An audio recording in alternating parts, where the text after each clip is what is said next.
lanes, I've been driving this train.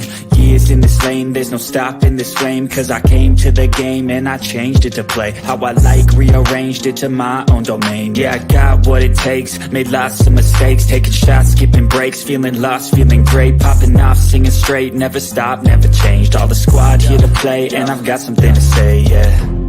I work hard each and every day, I get lost in the words I say. I don't push pause, no I push play. I won't stop till I make a change. I withdraw on the things I make. I turn flaws into flawless traits. I build tall, never capped in space. I won't stop till I hear him say, oh, la, la, la, la, la.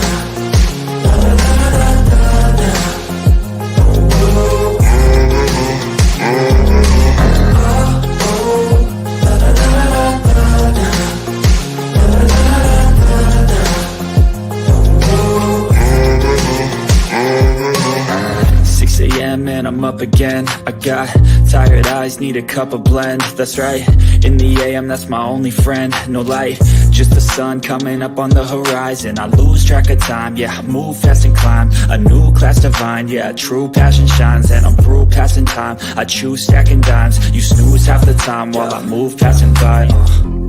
I work hard each and every day, I get lost in the words I say. I don't push pause, no I push play. I won't stop till I make a change. I withdraw on the things I make. I turn flaws into flawless traits. I build tall, never capped in space. I won't stop till I hear him say, oh, la, la, la, la, la.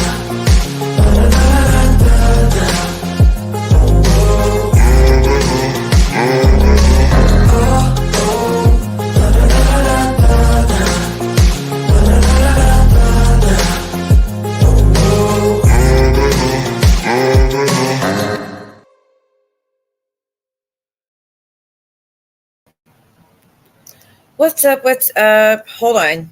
Sorry, Sly's comment just caught me off guard. Hi, I'll be listening. Mourning the loss of my husband and my cat last night. You lost your cat recently? And if so, Sly, I am so sorry. Hi, everybody. I'm gonna say hi to everybody, but I just want to give Sly a second to check in on her.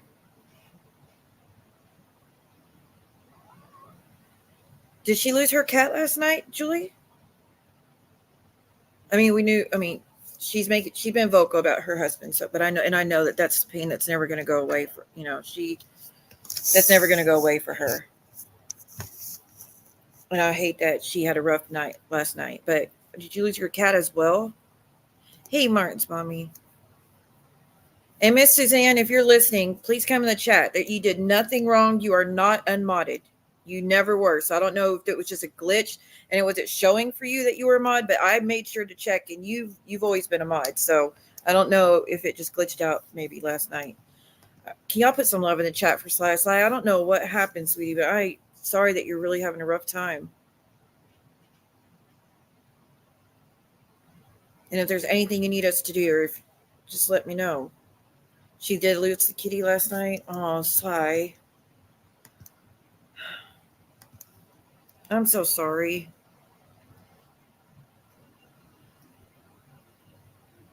I wish I had a video or something to play, but maybe I need to make one for like sympathies and stuff, so that people know that we're thinking of them, we care. She did. I'm so sorry, Sly. Thank you for those that have shown love and support to her. Julie knows what happened to her. Well, definitely keep that close, because this community, God forbid. But I am really, really sorry to hear that, Sly. Hopefully I can try to keep your mind off it just a smidge. But I'm truly, truly sorry. But Julie says she's sorry she fell asleep on you. That's good, Julie, that you talked to her as long as you could till you fell asleep. That probably helped her a great deal. Oh, man. There's Miss Suzanne. Miss Suzanne, I saw your message. I didn't even see it till 10 minutes ago. Not even 10 minutes, 5 minutes ago. like, I mean, seconds before I came in my StreamYard to hit live. That's when I saw your comment. But I was like, what the hell is she talking about? She's not a mod. So I went to go look, and you're definitely a mod. You were never deleted. I was about to raise hell, but no, you were never deleted. So it was just probably just a glitch. You only slept 2 hours? Man, oh man. Blue? Where are you going? Blue's out of his cage, by the way. He's been out since I woke up 5 a.m. and let him out about 7 just to enjoy. But hold on. He went back in his cage, see? Blue, you don't need in the cage. Give me a second, y'all. You're going to fall. Here. Where are you going?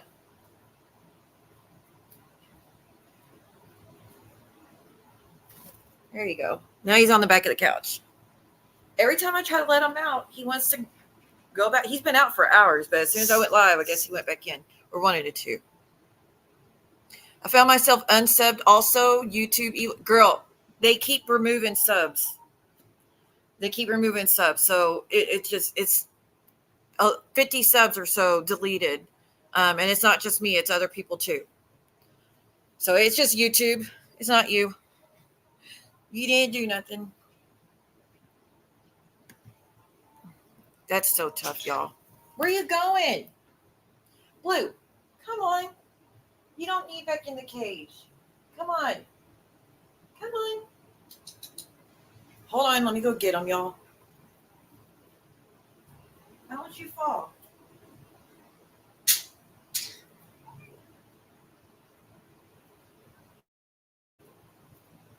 Do you want to be somewhere else? There you go.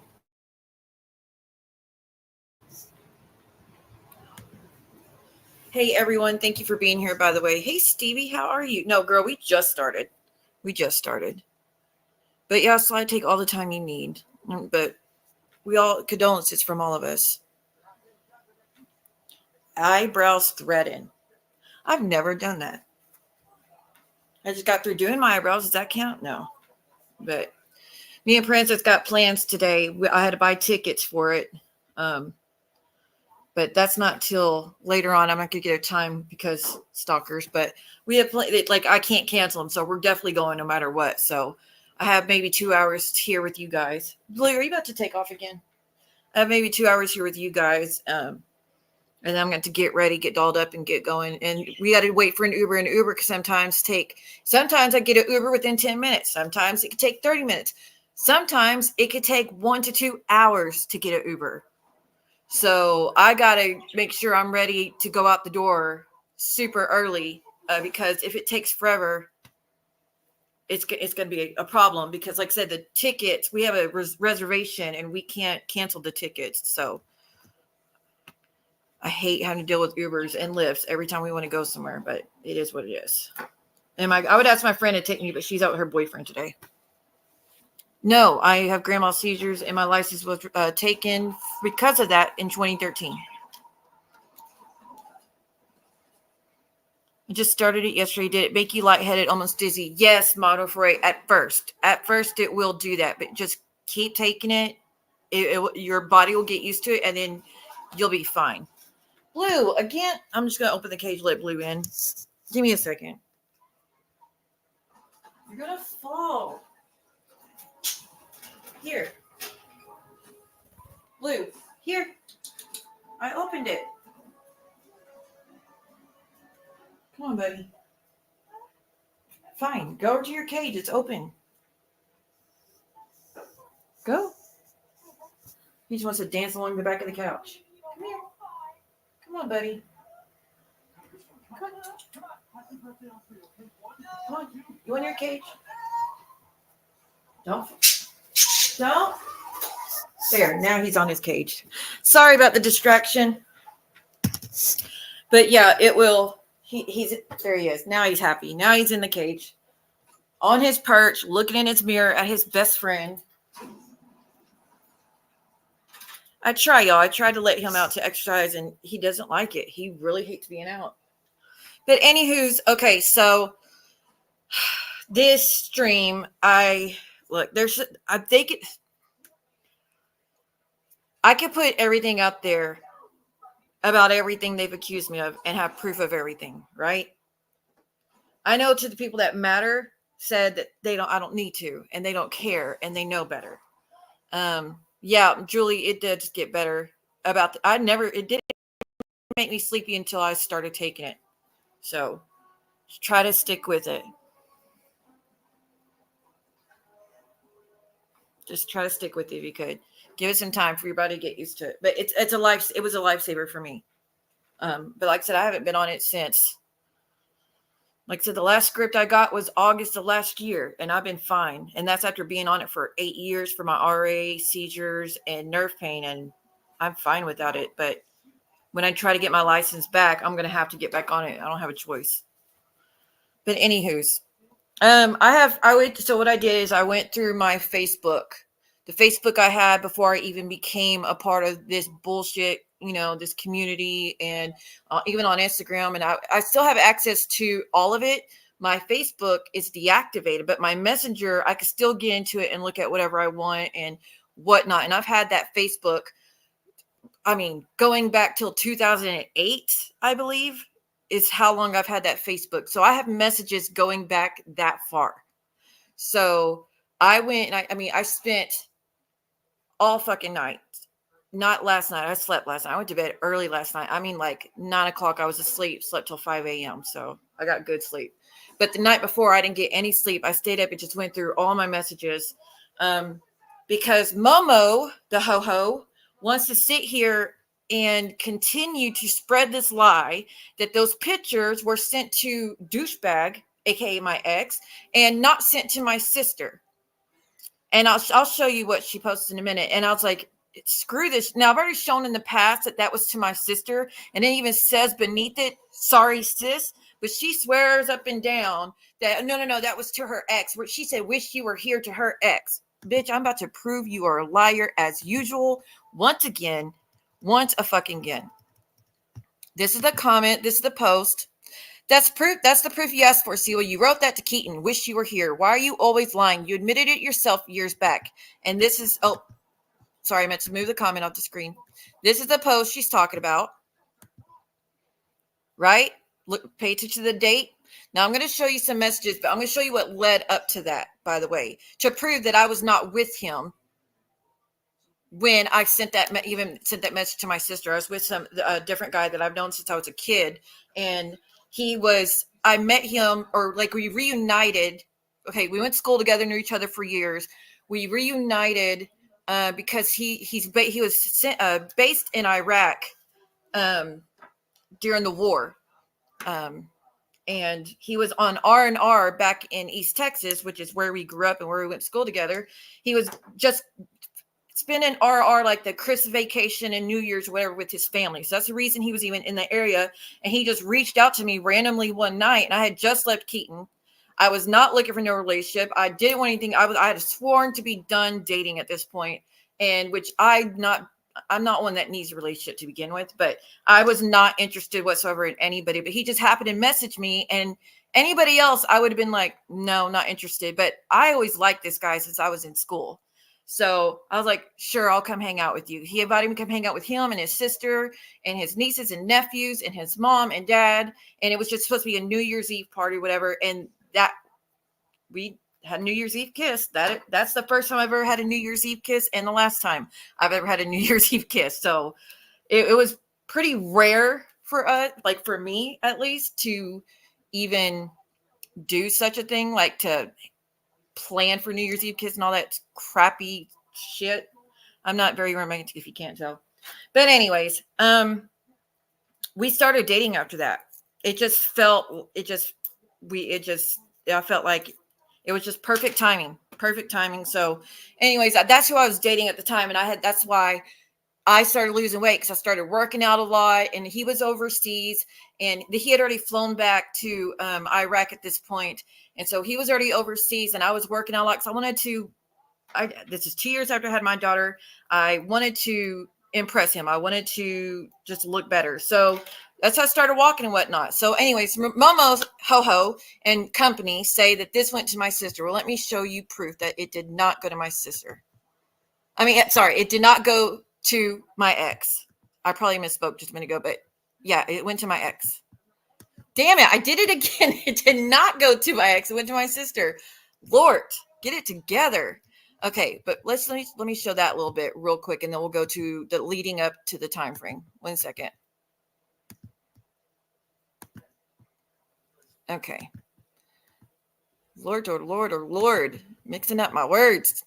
Okay, so this is the screenshot. Now, this is the one I've already shown y'all, but I'm going to show you in a minute. It's my sister's name. Of course, blocked out most of it, but those that know my sister's name, it starts with a C. And so you'll see that it was her. But anyways, going for a walk, wish you were here. Again, Momo says that went to my ex-husband. No, it didn't. January 20th, 2013. So I'd already been in a relationship with this soldier for 20 days, right? I'd already split from douchebag the month prior and had already gotten, let's see, this is during the time douchebag broke my ankle and fractured the fingers and blacked my eye, whatever. That happened a few months before this took place. So, and there's proof of that too. But anyways, so I had left him and realized that I was never going to try to work on a family relationship with him ever again, that it was pointless to even try, that even with both children, that he was never going to quit being abusive. So I had already realized it was never going to happen, and it was a lost cause. And we only tried for a few months. Months is even pushing it. We probably only tried for a month before he was already back to being abusive. So it was very short-lived, but that's after 2 years of him begging me to give him a chance to be a father to both kids. And I gave it a try, and within a month or two, it was already went to shit. So anyways, it was pointless. And I had been single leading up to that point. So here's how it went. So in 2008, the DW thing happened, right? So was assaulted in 2008, didn't do anything for 2 years till I had the one night stand with Keaton in 2010, had my daughter in 2011. It was just the one time, by the way. So from 2008 to 2013 or 2012. Fuck, I got a time thing I'll put up here in a minute. But anyways, I've been single that whole time. I only had that one night with Keaton in all those years. So there's that.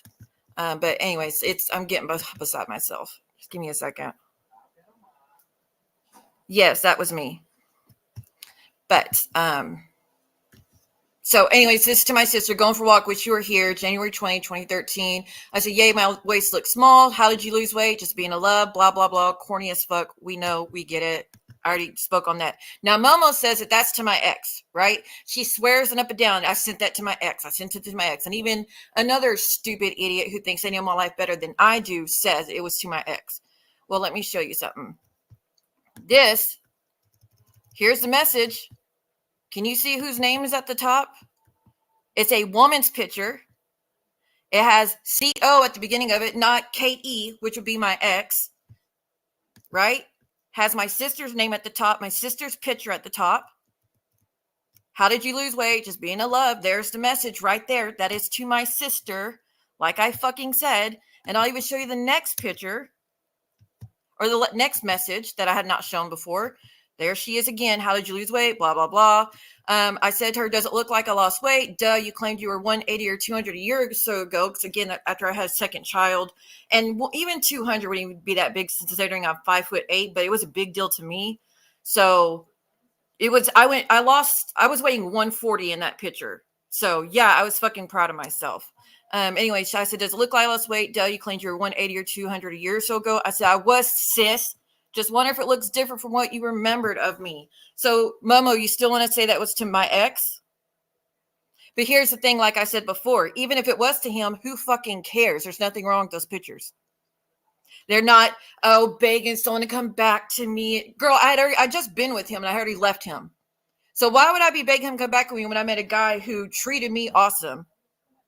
We weren't fighting. We weren't arguing. We've known each other since we were children.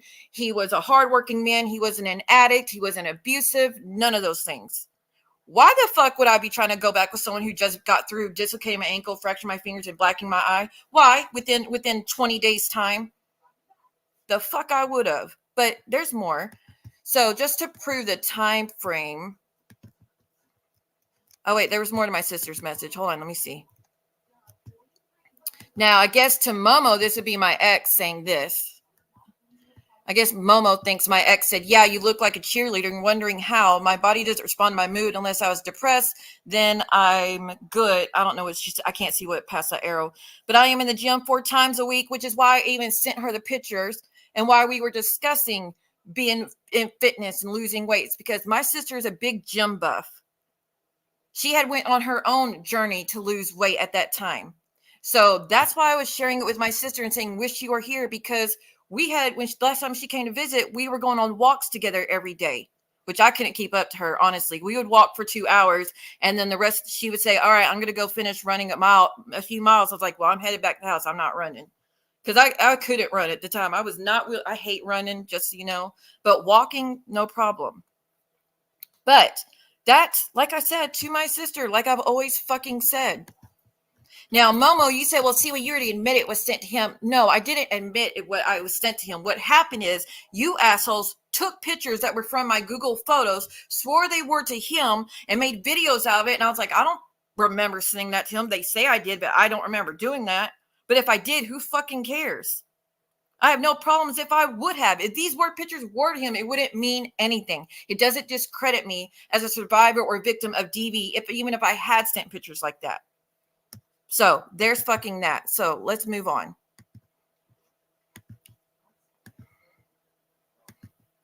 Hey, Muggsy, good to see you. Okay, let's look at one of these other allegations.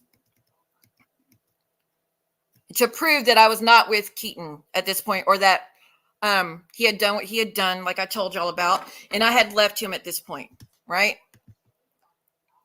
Which I've shown these before, but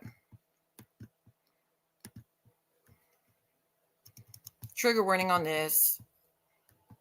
Hello, Rabbit. How are you? Thank you so much, Spidey girl. Thank you, thank you, thank you. Girl, thank you so much for that. And by the way, if y'all have memberships, please feel free to use those Momo emojis. I forgot, like every time I go live, we talk about it. We forget about the emojis for membership. So please feel free to use those emojis. I really, really appreciate it, Spidey girl. Thank you so much.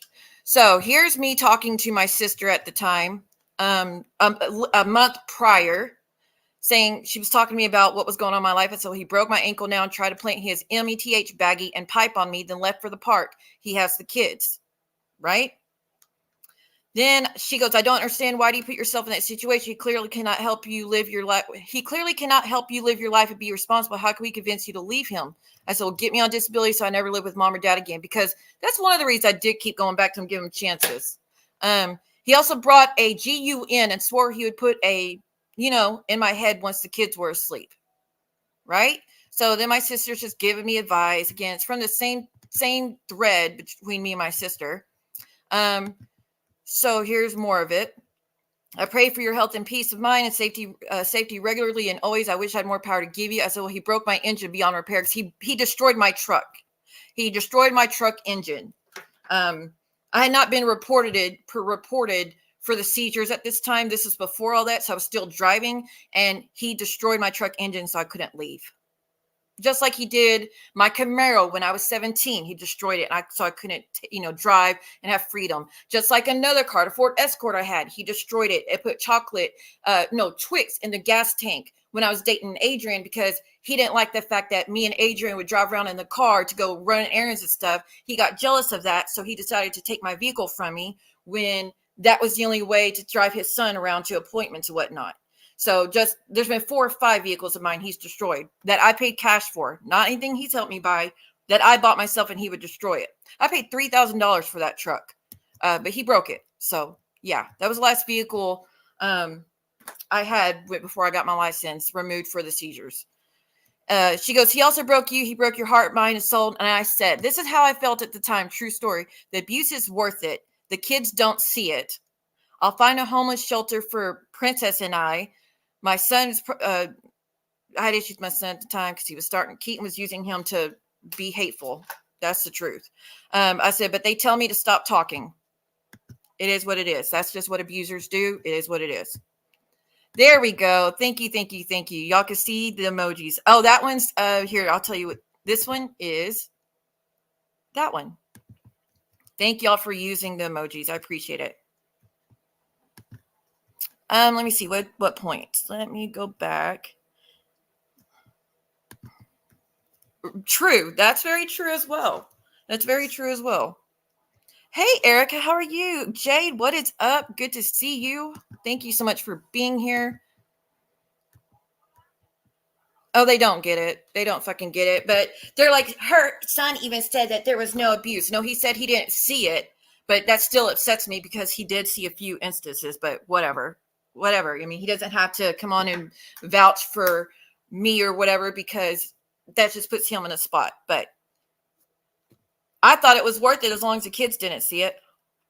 But that's even a lie right there, too, because as y'all heard in that recording when he dislocated the ankle because he was trying to break down a door to get to me, even in that, you could hear him say, son, come here, come watch what I do to mama. Remember that? I played that audio in the past. No, I'm not playing it now. So my son did see that situation as well. So even though I'm lying to my sister and saying, no, the kids don't see it, he saw that situation, unfortunately, because, you know. Thank you so much, Erica. I appreciate all of you. Thank you very, very much. Thank you very, very much. I really appreciate y'all's support.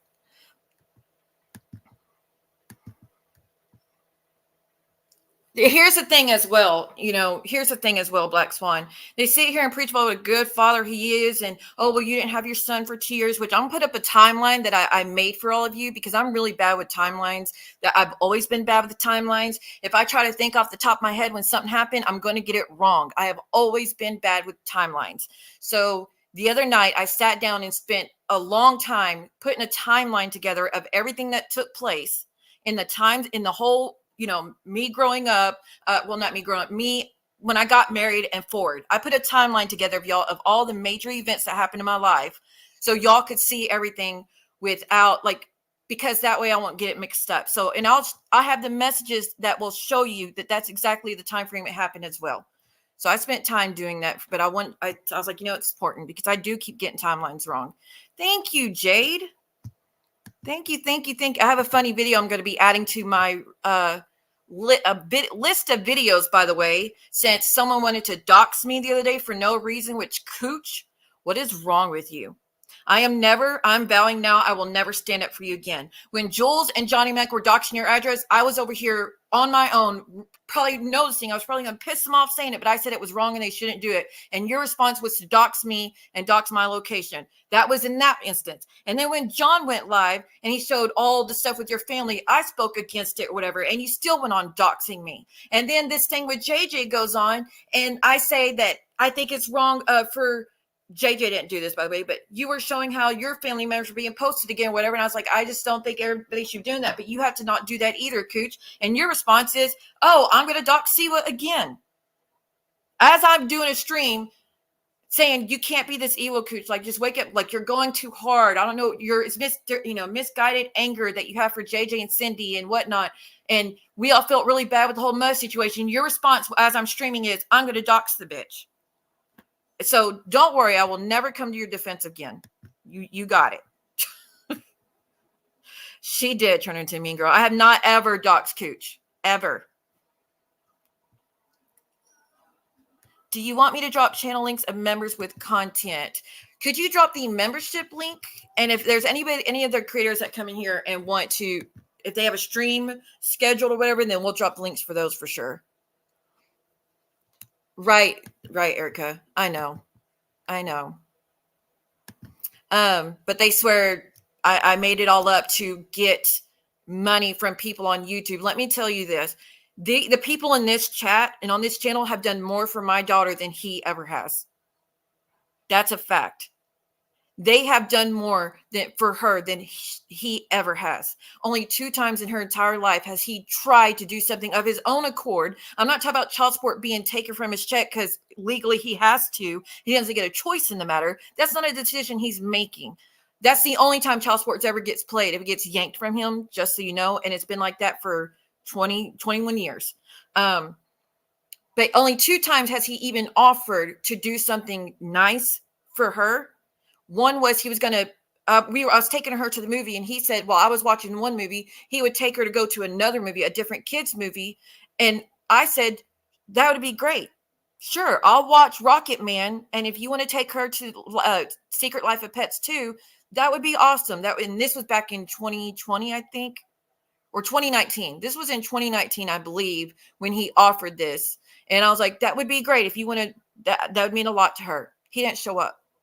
So I left Rocket Man, went to go buy 2 tickets for me and her to go watch Secret Life Pets because I was going to let her down. She had waited all freaking week to go see that movie, and he didn't show up. So I left the movie and went to go take her to go watch Secret Life of Pets 2. The second thing he promised to do in her entire existence was buy her a bird. He promised it for a week straight. Hi, Miss Joanna. Thank you for being here. Thank you, Stevie Lee, for the milestone. Thank you. Thank you. He promised to buy her a bird, but the bird we have now. Don't worry, he didn't buy it. For a week straight, he promised, I'll be there. So when I get paid, I'm going to take you the bird. When I get paid, I'm going to get paid on Friday. I'll take you to get the bird. So every day it's a countdown. 4 more days till I get a bird. 3 more days till I get a bird. 2 more days till I get a bird. You think he got that bird? No. He picks us up from the movies, right? After the movie's already over, mind you. And I told him we were waiting for an Uber to go home. He's like, don't get an Uber. I'll just come get you and take you back. He decided to take us to Petco. We go in. She sees a bird that she wants more than anything. He's like, oh, yeah, I don't got the money for it. As we're in the store. No, I see you. I see you, girl. She sees the bird she wants, and he's like, no, I got the money for it. Maybe next week. So I was like, you're such an ass. So I had to pay $100 for the bird, the cage, the food, and all that stuff. That was 2 times only he has tried to do something of his own accord to be nice. And both those situations, how they ended. So keep praising all you want. You can just keep pretending all you want that he's this great man and whatnot. But the facts are the facts. Okay? Okay. All right. Let me show you some other messages. So that was before I had left him. And then, like I said, New Year's Day is when I got with the soldier. And we stayed together for 8 months. And I broke up with him because he cheated. So, let's see. Oh, this is kind of, let me show you this. So, dude, y'all are fucking amazing. Thank you. I appreciate it. Miss Joanna. Miss Joanna, you don't need to do that, girl. I appreciate it. Y'all, by the way, prayers to Miss Joanna. She's got some medical stuff going on that's coming up in a few days that she's really nervous about, really scared about. So, pray to whoever you believe in, do whatever you need that you know, when it comes to religion, and send some good vibes and good energy her way. Thank you, Miss Joanna. And constantly, Jenny from the block, always, until I put a stop to and realize there's no point in trying, and I'm not going to allow that to happen anymore either. So I put a stop to it the day when I found out he put hands on my son. He's been dead to me ever since. And if it was, well, to me, he's dead. Like, he's not anybody. And I don't mean, like, that's probably too harsh to even say that, but to me, he's non-existent. If it wasn't for this YouTube bullshit and these assholes bringing him, trying to get him to intercept my words and my lies, as they said, and all this shit, which how come every time he comes forward, he got no proof of anything? It's just hearsay. And everything I have disproves every single thing that's been said. Like I said, the truth has proof, the lies don't. Right? Right. So anyways, there's more to hear this message. This is, like I said, this was back in 2012, 2013, I got with the soldier. But I said, the abuse is worth it. Kids don't see it. I'll find a homeless shelter for Princess and I. My son was acting like him. Not kidding. They tell me to stop talking, which that's part of the manipulation and mental abuse and whatnot. So I said, not to mention, he admits he calls her to talk about the baby mama, which I told y'all when I got with the soldier, he went back to his baby mama. Now, that side, Momo, the ho-ho, says, oh, he was not with her. She was cheating on him with someone else. No, he got back with the baby mama after I had left. He had already been trying to get back with her while we were living together, supposed to be working on our marriage in 2013 or 2012, 2013.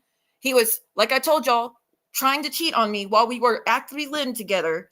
So there's that. But I said, not to mention, he admits he calls the baby mama daily trying to get her back. And her name, which I'm not put her name out there. The other girl inked forever on him because he had her name inked on his arm. I said, he won't change the tattoo. He said, because looking at it makes him happy to see her name.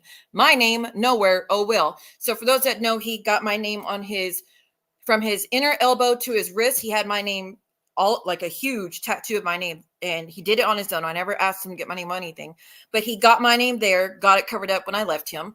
Then he got my name on his chest and then covered it up when I left him. And then when he got with the baby mama, he got her name on his arm, which the new missus finally got him to cover it up after all those years. So, but me and the baby mama, we're friends to this day. But I said, my name, nowhere. Oh, well. And this is, again, we were living together and I was this is the type of ways he was talking to me, treating me, telling me he enjoys seeing the baby mama's name on his arm. It makes him happy to see it while we're working on our marriage. You know what I mean? And then calling her every day, trying to get her back while supposedly working on our marriage. But he tells y'all I was the cheater. No, never have. Never have. But my sister, my heart is broken for you, sister. He's not good enough. You should write journals about your life or set up a blog. If you're good with storytelling, you might become transformed if you can channel your life to help others. Think about those so similar to your situation. You would connect to so many people. You are not alone. Now, you know what's so funny about that? Because here I am doing a channel. Thank you, Jenny. That means a lot to me. Thank you. Like I said, you guys are my village with Princess. I have my parents, of course, and my siblings, and they're amazing, and my aunts, and my cousins. I'm blessed with family, but those, like, y'all are my village. Y'all have been here for us more than he ever has. So I really appreciate you guys. You definitely don't have to, as y'all know, but y'all get it, how bad the struggle is. So I appreciate y'all. But see, my sisters tell me how many people I can connect with if I speak about the things I've been through. But look what has happened instead. Look how people have responded to it instead. Isn't that fucked up?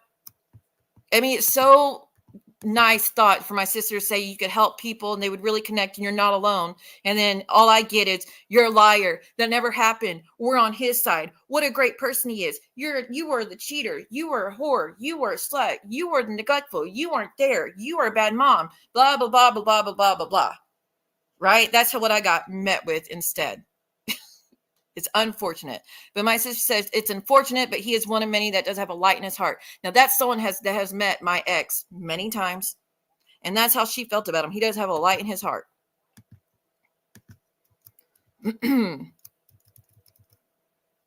Okay. Now, one other accusation that's been made about me is that I'm jealous or that I was mad when he got with the new missus because I wanted him back. Y'all remember that? I wanted him back and I was just so jealous that he got with her instead. And you just wanted him back and he wouldn't give you the chance. Fuck that. Absolutely not. This is the girl he got pregnant, allegedly, because the baby, I don't know if she aborted the baby or miscarried. I'm not too sure. But I found out my father-in-law is the one that told me who the new woman was that he was talking to and that they were substance buddies, if you catch my drift. But they were substance buddies and they were using together. And this is after douchebag had been arrested for a year for violating protective orders and substance use and all that stuff. He got locked up for a year. And when he got out, he had swore he would not be talking to any other females because he would focus on his sobriety and he would focus on being there for the kids. That's what the promise he made. The whole year he was in jail, he would write letters weekly to the kids, promising when he got out, he would only focus on them and try to fix his mistakes in the past for not be a good dad. But when he got out, none of that happened. It wasn't happening. Found out from my father-in-law that he started dating this girl named, actually, I'm not giving out the girl's name, but he started dating this girl that she's the one that introduced Keaton to his new wife. Now, my father-in-law told me that they were sisters, but apparently talking to her ex, they weren't sisters. So I don't know who she is to Amy or who this lady is, but that's how Keaton and her met, was through this girl who he started a relationship with, were using substances with, had supposedly got her pregnant, which I don't know about that whole thing. If it was really his, I don't know. But when I found out her name, I reached out to her and said, again, to them, this narrative they try to play is I was jealous and I wanted him back. The fuck I did. This is 2020. This is 2 or 3 years before I even knew Amy existed, right? Why would I be jealous of her but not this girl? So anyways, I reached out to her and I said, if you're going to be with Keaton when he's out, that's fine and we will get along great, unless y'all start messing up again.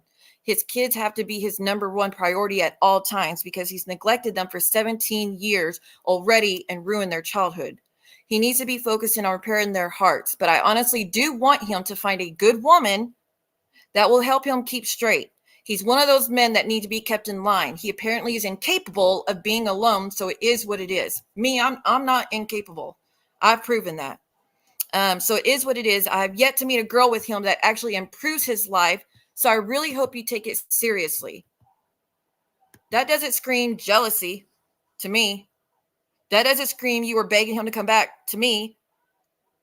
That doesn't scream like all the shit that's been said. This is to the girl that he supposedly is with, and supposedly she was pregnant at this time. And my only focus is what? And this whole, she refused to let him in the picture to try to be a dad. What does this say here? And I've shown y'all so many messages, text messages over the years of me begging him to come visit his daughter, begging him to be there for our kids and whatnot. The only time he has ever been around the kids and actually focused on them is when we went to the beach together. So all those people that give me shit that I took them to the beach, I was taking the kids on my own because my son and my daughter had never been to the ocean before. My son asked me if I'd be willing to let his dad go since he's out of jail and been sober and staying straight. And I was like, fine, let's just try.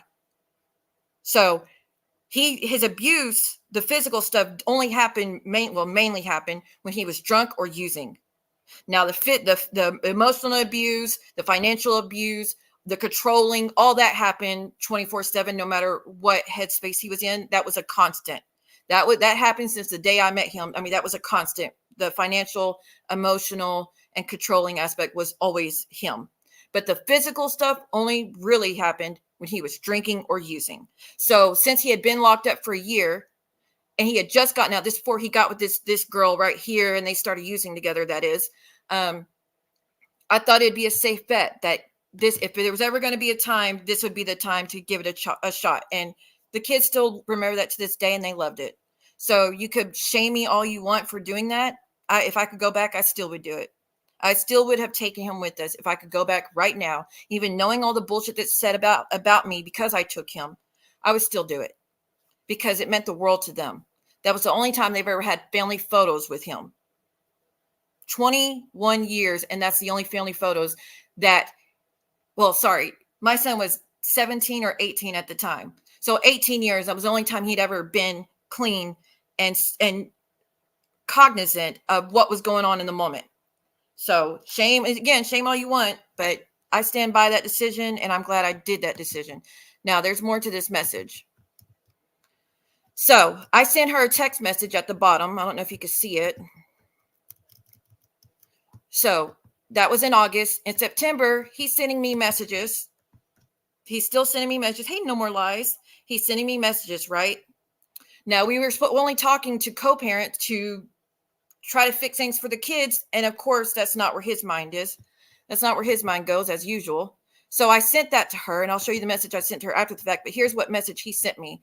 I confronted him because when he gets a cell phone, he had just gotten out of jail for a year. He was living with my father-in-law, and my father-in-law was letting me know that Keaton would take the cell phone and sneak it into the bedroom and be texting dealers to get shit from them. And my father-in-law could see these text messages on the phone. So when I called my father-in-law, I'd be like, how's he doing? Is he staying clean? Is he staying sober? He's like, no, he's been sneaking the phone off into the bedroom and sending messages to have people come meet him to bring him shit. So I confronted him, and I'm cussing him out, which I'll tell it. My headspace is I hated him. So again, Momo, no, I wasn't trying to get back with him, and I wasn't jealous of shit. I was confronting him. I was like, why do you keep taking the phone? I said, when you have a phone, you do stupid shit with it. You're not focusing on what's important, being sober, being there for the kids. He says, I had to have a phone for work. I'm sorry. So his explanation for sneaking the phone off was for work. That makes no sense. But I said, you're an effing liar. Oh, here, let me blow this up. I said, you're an effing liar. There's a phone up there at work, and your dad and brother both have phones you could use. You're just worried about effing B's, and I'll beat someone's A if you keep playing with my kids like this. I'll beat someone's A if you keep playing with my kids like this. Not, oh, you're with a woman. I'm so jealous. I'll beat someone's A if they mess with you. I'll beat someone's A if you touch a female. No, if you keep playing with my kids, because you're supposed to be focusing on the kids. He goes, there is no B's. I love you. Ugh. I said, I've seen your Facebook, you lying MFer. You aren't even smart in your lies. I hate you and have for a very long time. So, Momo ho ho, stop lying. Stop fucking lying and saying that there was other ways. Again, you weren't there. You weren't fucking there. So I send that to the girl he was with. And I said, well, he's lying to you, sis. So if you get with him, please understand what you're getting yourself into. I don't care if he finds a woman one day, but he has to do right by the kids first. He's telling the kids he only wants to be with me, which gross, throwing up faces. But I know he's telling you something totally different to string you along. Yeah, because I was trying to look out for her at the same time. Hey, Purple, how are you? I was trying to look out for that girl as well. Just another female I'm trying to warn and tell her the truth so she doesn't waste her time like I did. And so she isn't lied to and fooled like I was. Right, Jade? Yeah, Momo ho ho. I'm sure the tab is flying off the radar as we speak. But let's see, what else do we have? So there dispels that rumor that I was jealous or I didn't want him to move on or I wasn't trying to let him in the kids' lives to be a father. There goes all that. You see the comments of, I love you. Ugh, when it was only supposed to be, we were only communicating so we could plan things for the kids' sake, right? Okay, so here's a message to the baby mama. At this point, I wasn't pregnant anymore. At this point, I still had, like, my daughter was 5 or 6 months old. And again, when I got pregnant, it was off the one night I had with douchebag after years of being celibate, not being around anybody. But the one night with him, got pregnant, which I'll show you some proof of that stuff in a minute, but got pregnant. And then when I was 5 months pregnant, he started using. So that's when I had to block him and cut him out of the picture once again. So he couldn't even be there involved in the pregnancy because he started using METH once again.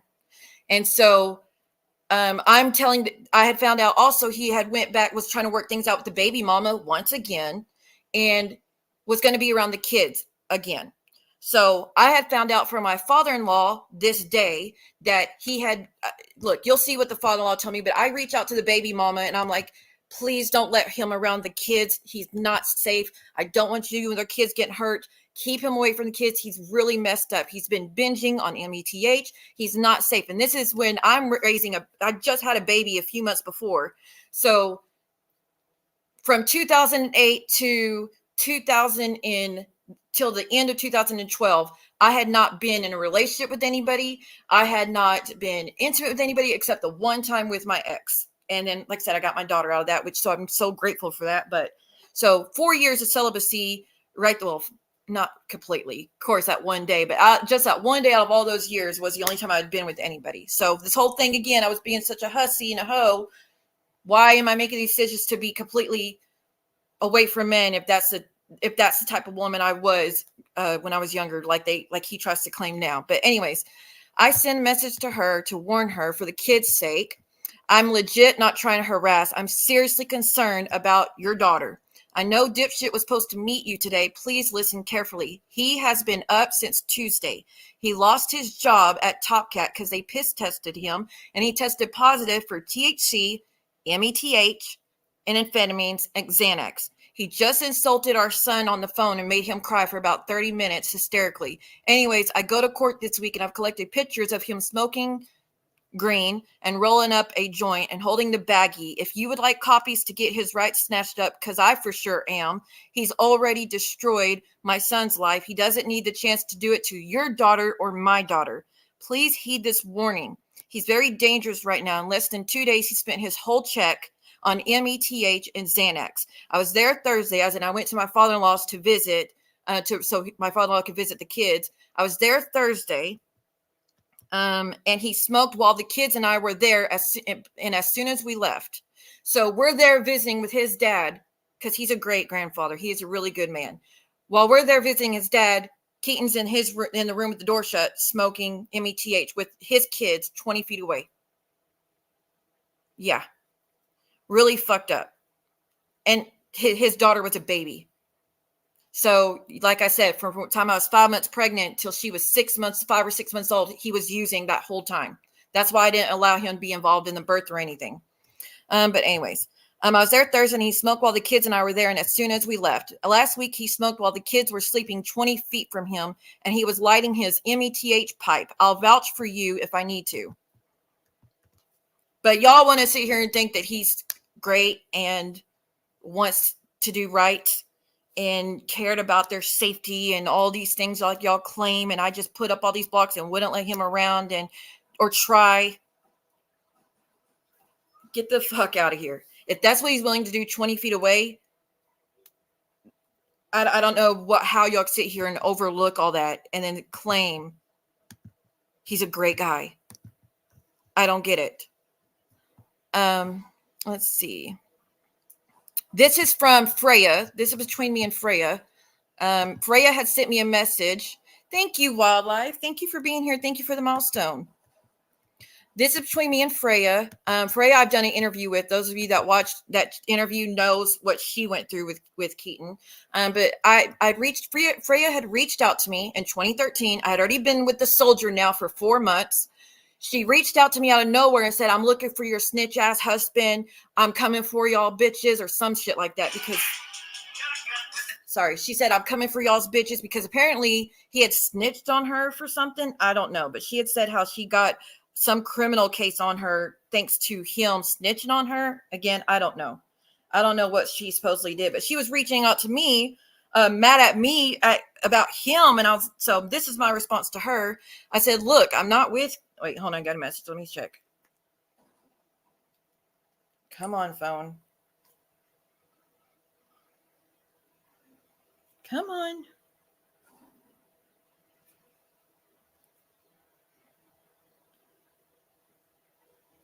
Oh, babe. Nothing important. Okay, so Freya had said she was looking for him, and she's coming, and she was going to beat someone's ass, blah, blah, blah. So I told her I'm not with him anymore at all. I have a fiance, and I'm in love with the soldiers, so any threats you have don't faze me. We have cared for each other for 15 years. He's been shot twice, stabbed, and ran over in Iraq, so any threats you have are weak. So before you try to say, oh, she wasn't dating a soldier who was stationed in Iraq, yes, I did. Where is it? But so many threats you have are weak. I'm glad you effed up Keaton, and I wouldn't care if you did it again. I just don't want this drama, and he is a snitch. He puts himself above everyone else. But take that up with him, not me. Nothing could touch what I have, and that's you. Sorry. I said that's you, his friend, or Keaton. And you are a home, because she also said, how am I a homewrecker or some shit. And I said, and you are a homewrecker because you effed a married man over and over, even when he told you he was just using you to get back at me. Therefore, you are a homewrecker. Because he was messing with her when we were still happily married. Not happily married, but we were trying to work on the relationship. And so to me, she knew we were married, and she still was messing with him. We're talking about back in 2007 when they first met each other. But she said, I hope you found my son. This is when my son went missing. Hope you found your son. I'm so sorry you're going through that. I'll be keeping you and your family in my prayers. I said, thanks, girl. I appreciate you reaching out to me. So this whole jealousy and don't want him to be with anybody. No, I don't really care about that. When we were actively married and trying to work on a relationship, of course, that would be bullshit. I would get upset over that. But when I was with him, I didn't give a fuck what he did. But I had to deal with drama from all these women. And he got all these girls pregnant. He got Freya pregnant, made her have an abortion. He got the other baby mom pregnant. He hasn't been in her life the whole 14 or 15 years she's been around. He got the other girl pregnant, and I don't know if he made her have an abortion or she miscarried. I'm not sure on that. So all that while trying to tell y'all I was a promiscuous one. Yeah, didn't fucking happen. And while I was going through all those messages, by the way, I found so many messages between me and guys that liked me and me telling them it's never going to happen. I'm not that type of girl. If that's what you're looking for is a girl that's easy, you better look somewhere else. You're the wrong person. But they want y'all to believe otherwise. So here's where I dated that first doctor, by the way. This is between me and the first doctor I dated. Which stalker says I didn't date any doctors, and I'm lying. No, I dated 2 of them. One was a regular doctor. The other one was a surgeon. So this between me and him, and yes, this is after he had done what he'd done to me. For those that don't know, on his birthday, he tried to get aggressive with me to demand I do something for him. He's Iraqi. He wanted me to do something to him because it's his birthday, and in his country, women just have to do that. And I said, fuck no, I ain't doing shit. And he got aggressive. We wrestled, and then he left. He left mad. But I broke up with him after that, and we didn't talk. But then his dad got K'd in Iraq. His dad owned a clinic and a shop or whatever. No, clinic, not a shop. His dad owned a clinic, and people came in with weapons and K'd his dad. And so when he reached out to me, he was begging me to speak to him, and I was still mad at him, but he was telling me how much he was struggling, how he had no one to talk to, how he saw the body or the security cameras of his dad getting K'd, how it was messed with him. And he wanted to talk to me because I had severe PTSD, and he was now going with that. And he wanted to know, he wanted to talk about it. He wanted to talk to someone that understood. So at that point, I decided to not hold it against him what he had done and just speaking on a friend basis only. So this is us talking after all that. But to claim he was never a doctor, I'm a doctor, remember? Besides, I don't fuck hoes, just normal chicks. Because he was talking about, again, this is months after we had already been talking after his dad passed. And I said, make sure you wrap it before you tap it. Don't be stupid. He says, I'm a doctor, remember? Besides, I don't fuck hoes, just normal chicks. I said, yeah, but your text makes me think you see that, blank as hell. So I'm just checking that you don't get that desperate for one of the ladies of the street. LOL, just king. He says, I never get desperate. I like dirty talk, but I have too much pride, and I have a lot of hotties who throw themselves on me. So actually, my head is so big now that I'm board certified. And then he lists exactly what his job is, like what level doctor he is, which I blocked out so someone can't find him and harass him. But my head is so big now that I'm board certified. But he says right there, it says, but you were hot as hell. That's why I always wanted to bang you but I'm not desperate. So that just, we were in a relationship, but I never slept with him, but he was always trying to do that. And I didn't want to, but anyways, but he says, but besides, I'm traveling one of the hotties right now from blank, life is good, blah, blah, blah. So I could show other proof, but the other proof be more identifying stuff about him. And I'm not trying to help anybody do that, but I will say this. He did represent, look, I think I got something. Let me show you. He actually went to the Capitol Hill. That's how important he was. He was a very important doctor. Let me show you. He wasn't just regular doctor or no big deal. He went to the Capitol Hill to represent Texas in Washington, D.C. But I said, hey, handsome, I'm so ashamed I haven't reached out to you sooner. Just been crazy, busy, and sick. How are you holding up? By the way, handsome doesn't mean I'm with somebody either. It's just an endearing comment because I want to make someone's day. So I'll say that to friends even as well. But haven't reached out to you sooner, been crazy, busy, and sick. How are you holding up? He said, I'm good. I'm in Washington, D.C., representing Texas at the Capitol Hill. And then, sorry to hear that you've been sick. That sucks. I said, well, I'm so proud of you, hun. There's so much about you that's inspiring, and it's okay. Sick as usual. This is when my health problems started in 2013, like the end of 2013. It lasted till 2017 with the gasparesis, with my pancreas stuff going on, and then my heart fucking up where I had to get, I was on on schedule to get a pacemaker, which yes, I'll show you proof of that the doctor took me off the schedule for surgery twice. But all that happened from 2013 to 2017. So I had just started. I was in the throes of being sick, which really sucked. And I was already dating the surgeon at this point. But I said, I'm proud of you. There's so much that's inspiring. But the doctor will be doing a laparoscopic procedure on me to clean up the endometriosis. But said if it's scarring everywhere, he'll just remove everything. He says, help you feel better, blah, blah, blah. And then I don't know if I'm going to put like actually read this.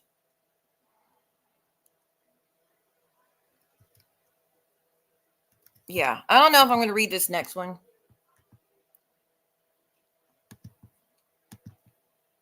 It's about when I got pregnant from the essay, which they say I lied about that too, and that my daughter belongs to that piece of shit. But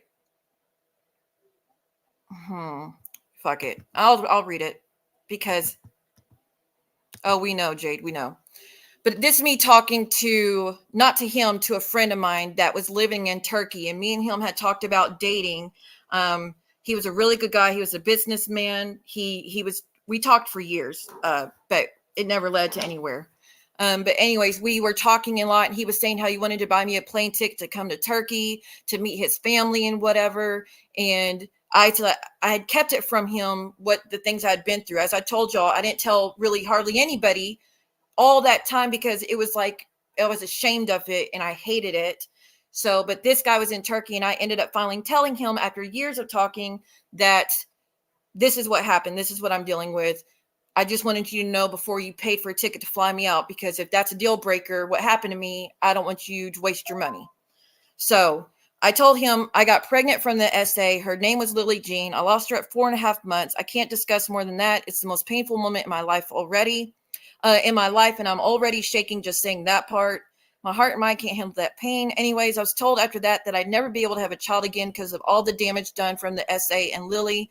Then 2 years later, after having sex one time in years with my ex, along came my daughter, which is madness because I had miscarried 7 times when I was actively married, and after that had trouble. We tried every day for a year to get pregnant again and never did. So after all that happened to me and what the doctor said, and knowing I couldn't after a whole year, I definitely didn't expect to get pregnant after just one time during a fling one night with my ex. Makes me feel that not only is she a miracle baby, but she was meant to be here because against all odds, she's here and healthy as can be. He says, that's true. She is the cutest little thing, LOL. So why don't you just get divorced? Oh, actually, this is between me and the doctor, the first doctor. That's true. She is the cutest little thing, LOL. So why don't you just get divorced? I mean, you have been separated for years, and I'm sure that's so annoying.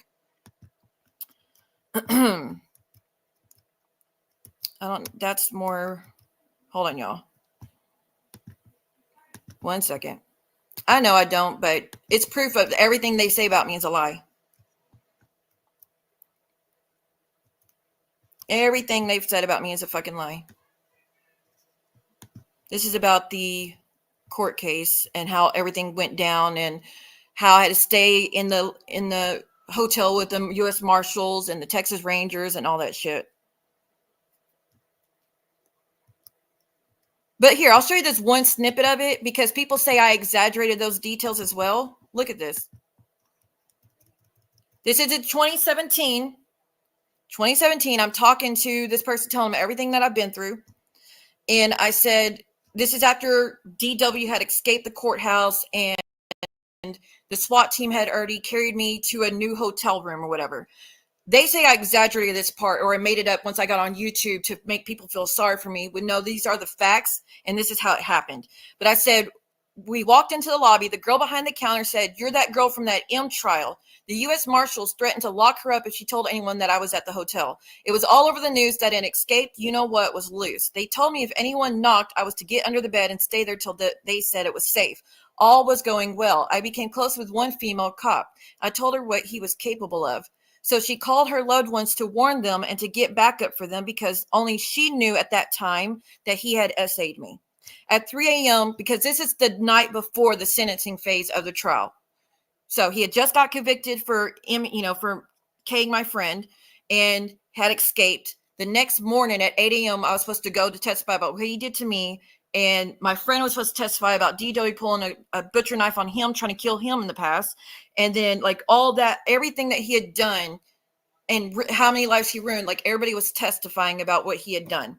So at 8 a.m., this next morning was when I was supposed to go back to the courthouse and testify. But anyways, I said at 3 a.m., we heard the helicopter over the hotel and that and they radioed to hide me because he was in the parking lot. He had found me. Then they lost sight of him again. I have no idea how. The next day they said I still had to go back to the courthouse and tell the jury what he also did to me. I was petrified. My parents heard it all on the news, so I guess they finally took it serious what had happened. We get there and there's news cameras everywhere recording me, asking me to say something. I didn't, of course. They took me to the witness room with my parents. I learned from them that the news station did the same thing to my parents, as in the news put their cameras in my parents' faces, asking who were they there for, what do they know, all that. My parents didn't say anything either. I said, but anyways, the courtroom was packed with news people and police. I told everyone, I said I told every detail for the first time to anyone. I told every detail for the first time to anyone. Good Lord. I said everything he had done to my body, blah, blah, blah. We're not going to get in that little rest little bit of it. Hey, Sam.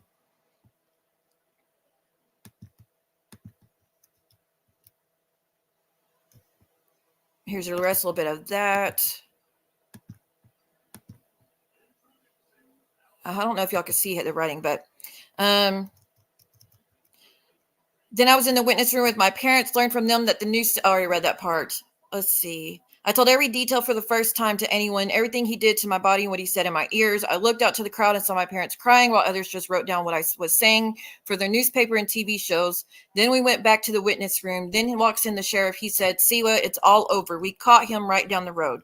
Don't know if he was going to come back for me and saw the cops, so got scared or what, but he turned himself in. He had walked into a business acting very polite, asking to use the phone because he needed a ride. The businessman recognized him because DW has tattoos on his eyelids. Then after he couldn't find a ride, he told the owner the truth and said he's done running. They brought him back to the courthouse, shackled this time. I was no longer on the stand, so I had to sit behind him. District attorney finished the trial with his last statement. I told the cops to get prepared that I had seen that look before, because when he came in the courtroom, he looked mad as hell. Like he had that evil look that I had seen before on his face, where I knew there was no telling what he was going to do next. But I told I told the cops to get prepared. I had seen that look before and he was going to do something. The DA said that he had murdered my friend, and you heard what kind of monster he is from Siwa. She told you what he did. At that point, DW screamed that he didn't have on these handcuffs. Sorry. At that point, let's see. But he said, you heard from Siwa what kind of monster he is. She told you what he did. DW screamed, if he didn't have these handcuffs on, he'd beat my ass right now. Now, when he said, he did say, if I didn't have on these handcuffs, I'd beat your ass right now. I don't know if he was talking to the DA or me. I don't know who he was talking to, but when the DA said, you heard from Siwa what he did to her, I didn't know if he was talking to me or the DA, but he went to jump up to attack and they threw his ass down. But that's what I'm speaking on here. But he jumped. They threw his ass down. Then the judge screamed to get him the hell out of his courtroom. So they did. I never saw him again. So again, Spitter girl, how did I get pregnant again with my daughter by this piece of shit? You're just the worst person ever. Sorry, you're not the worst person ever on YouTube, but you're up there. But they gave him 20 years for killing my friend. Then it was enhanced to life for what he did to me. Now I want to put on this: the DA office is the one that told me that I'm the reason it got enhanced. Until those court documents got released by assholes on YouTube years ago, was the first time I knew that it was enhanced for the burglaries as well. But the DA told me that me testifying was going to enhance the sentence, and then it got enhanced. So yes, I was thinking at that point, my testimony is is the reason it was enhanced so much. But it was my testimony, my friend's testimony, and the fact that he had a criminal history for robbing houses as well. So, I thought it was over, but no, he is locked up, but he is up for release November 9th, 2038. He will get out unless I go face him again and testify all over to keep him locked up. Therefore, I have no peace. I have night terrors almost nightly. I'm on sleep meds to calm them down, but it doesn't cure them. I toss and turn all night in pain, so I don't sleep next to anyone. No one understands unless they have PTSD, which no one knows, which no one I know does understand except soldiers who are back from war, like Adrian. I finally get his pain, but it's too late to help him. Again, at this point, I didn't know what Adrian was accused of doing, so when he took his life, I thought it was all my fault. I've talked to y'all about that in the past. But I said, I guess it's my punishment for his life ending because of me. I got my son back after thousands being spent. That goes into me getting my son back.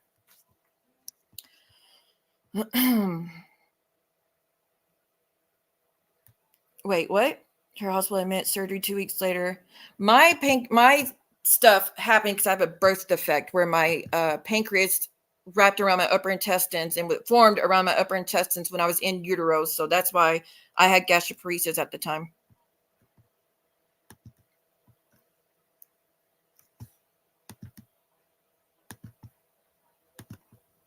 Oh, wait, let me move the comments. But I'm glad your daughter's better. Hopefully she's better. Yellow eyes, though. Oh, yellow eyes. That's a liver. But let's see. I got my son back after spending thousands being spent on attorneys. It was easy once I did that, but I don't hate my mother-in-law. She saved my son because what would have happened if my son had been around, as in during the court case, during the SA stuff? He would have been suffering. He wouldn't have been in good space if he had been around through all that shit. So I look at it as a blessing in disguise. So y'all keep using that against me. But with all the shit I was going through, Adrian taking his life, recovering from the abuse of my ex, the DW stuff, getting essayed, losing a baby, my friend getting K'd, being on the trial, him escaping, all that shit going on, I still managed to take only 2 years to get my son back. And the only reason it took that long is because a year of that time, I couldn't walk without help. And I was in pain 24/7, having seizures back to back to back to back to back, because that was in the first year after being SA'd that I was a wreck. I could not function. So that whole first year, I couldn't get him back. I couldn't leave the house. I was in a horrible mental state, terrified of everything and everybody.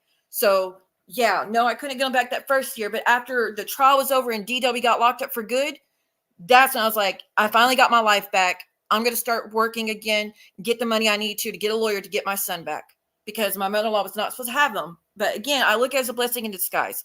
But I said, she saved my son because what would have happened if my son had been around? Sometimes I do think it's true that everything happens for a reason. No matter how painful, if I had to go through that to save other people's lives, I would do it all over again. I don't even blame DW 100%. It's his real mother's fault for damaging him so badly. He is schizophrenic. He has 2 personalities. At times he was a sweetheart, but then the darker side of him comes out and he can't control what he does. I don't know. It's also confusing and hard to make sense of, though I try. I just want you to know now. I just wanted you to know. Now you know everything. If I'm too damaged for you, I understand. It's not the first time. Sorry for the long book of messages, but I felt compelled to tell you the truth. So, like I said, it wasn't normal for me to go around and share that side of what had happened to me with people. It wasn't something I did often, but I guess I shared it with the doctor because of what he was going through with his dad's murder. And I want him to know that he was alone, and I get it. But anywho's, let's see, who's this message to? Oh, this is the guy I went to go stay with in Baltimore. You know, they said I was chasing D. That's why I wasn't with my son. I went to go chase Dick, as they said. When no, this is the guy. This is the guy I went to go stay with, a Marine. I went to stay with him, his wife, his stepdaughter, and his in-laws, all in the same house. We were all under the same roof. His wife's the one that bought the ticket for me to go up there to stay with them because they were trying to help me get my mental health stable enough so I could go back to being a good mom. This is right after I got through trying to take my life, and we all know what happened in that situation and whatnot. And the state didn't want me left alone at that time, because they knew I wasn't stable enough to not be left alone. I was still having thoughts of hurting myself. So this is shortly after Adrian had took his life, and I was blaming myself. Then my best friend at the time, she took her life 2 days later. I was blaming myself for not doing much, being enough there for, not blame myself like I did for Adrian, but like I felt like I could have stopped it if I had been there the day she tried to do it. But so I was still like, I was not in a good headspace. Not a good headspace. So y'all know I tried to take my life by taking a handful of medicine, and my son got injured when I was out. So we all know that whole thing. But the state had said that they just didn't want me left alone until I had more time of being stable under my belt. So that's why I went to go stay with the Marine, because they had someone that could be with me at all times. That is why I went to go stay with him. Not because I didn't want to be a mom, not because I was chasing D or whatever the fuck as they say, No, because they had someone house was full of people. There was someone to be with me at all times. That's why I went to go stay with him. And also he had PTSD. So he was going to help me work through things. So this is me talking to him. Let's see. This is me talking to him years later. I said, "Hey there, hero. Hope all is well. Hope all is well your way. Miss you down here." Now they claimed it's someone I was interested in romantically, which these messages will prove that. But I told him I have a new cell phone. I've been trying to message and call you to no avail, so figure I'd give you my number. By the way, I just want you to know that still to this day, you're the man I admire and respect the most. You're an amazing American and man. I feel truly blessed every day that I was given the chance to have met a man of your stature with all of your accomplishments and achievements. Because in the Marine, he was a sergeant. He led a team of 17 soldiers in Iraq, which they perished, just so y'all know.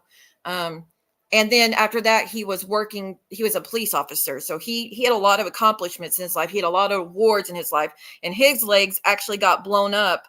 Their Humvee had their tank, or whatever, Hummer, whatever it's called, drove over a landmine. And that's why his whole team got passed away. And I almost said his name. And my friend pulled all the men from the vehicles, and at the same time as he was doing that, his legs were, trigger warning y'all, and gory, but his legs he said were melting. And if you were to see him, his legs are very, very damaged. So I have a lot of respect for him. So that's why I'm like, all the accomplishment achievements. I think he got medals from the White House. Like, he was someone of stature. But I said, my son knows all about you and ask if one day I will let him meet you. I will tell both my kids about you and what you have accomplished. Thanks again for being there for me in my weakest moments. Not, thank you, I'm so glad and I miss you and I wish we were still in a relationship and blah, blah, blah. Right? Then I tell him again, thank you for your many sacrifices and service. You are the epitome of a true hero. God bless you and your family, as in his wife and kids that were there when I went to go stay. He goes, "Hey, Siwa, thank you." And then we'll get some more of those messages in a minute. But that like I said, he had a family. He was married and had children and had his in-laws, and I had so much respect for them. Let me see. Let me find the other part of that message. Oh, it's out of order. There's another part in the message. Let me find it. Okay, give me a second. Let me show you the rest of it.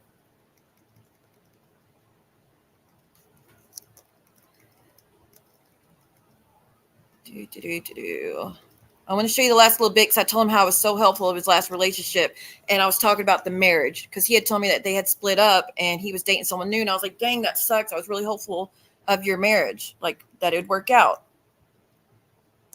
Not good. I'm glad you broke up. Now we could be together. Like the fucking idiots lie about it, try to say.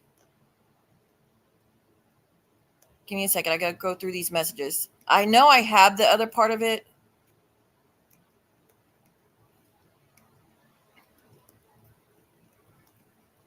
Okay, I guess I didn't put it in this folder, but I'll find it. Even like if you need to see it, I'll find it, but I don't have it in order. And you can't, like, these are not edited besides removing names for their safety. Everything is exactly the way it was. These aren't fake messages. These are from Facebook. So I don't know why anybody says it. Oh, that lines up too perfectly with what she says. So it's got to be fake. It lines up perfectly with what I said because it's true.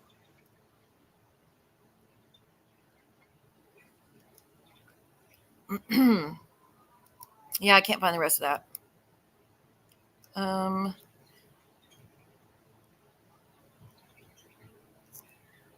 Let's see. Oh, wait, that doesn't show all of it. Hold on. I can't get the bottom of this, but let me show this as well. This is between me and the doctor again, and I'm telling him again to be safe when he's intimate with these other females because he had been dating like crazy, and I was like, "You're like, be safe." But he said something about find one another, then it's World War III or something extremely frightening or something we both won't let go of. Again, I guess I go back and find it, but it wasn't important, so I didn't take a screenshot.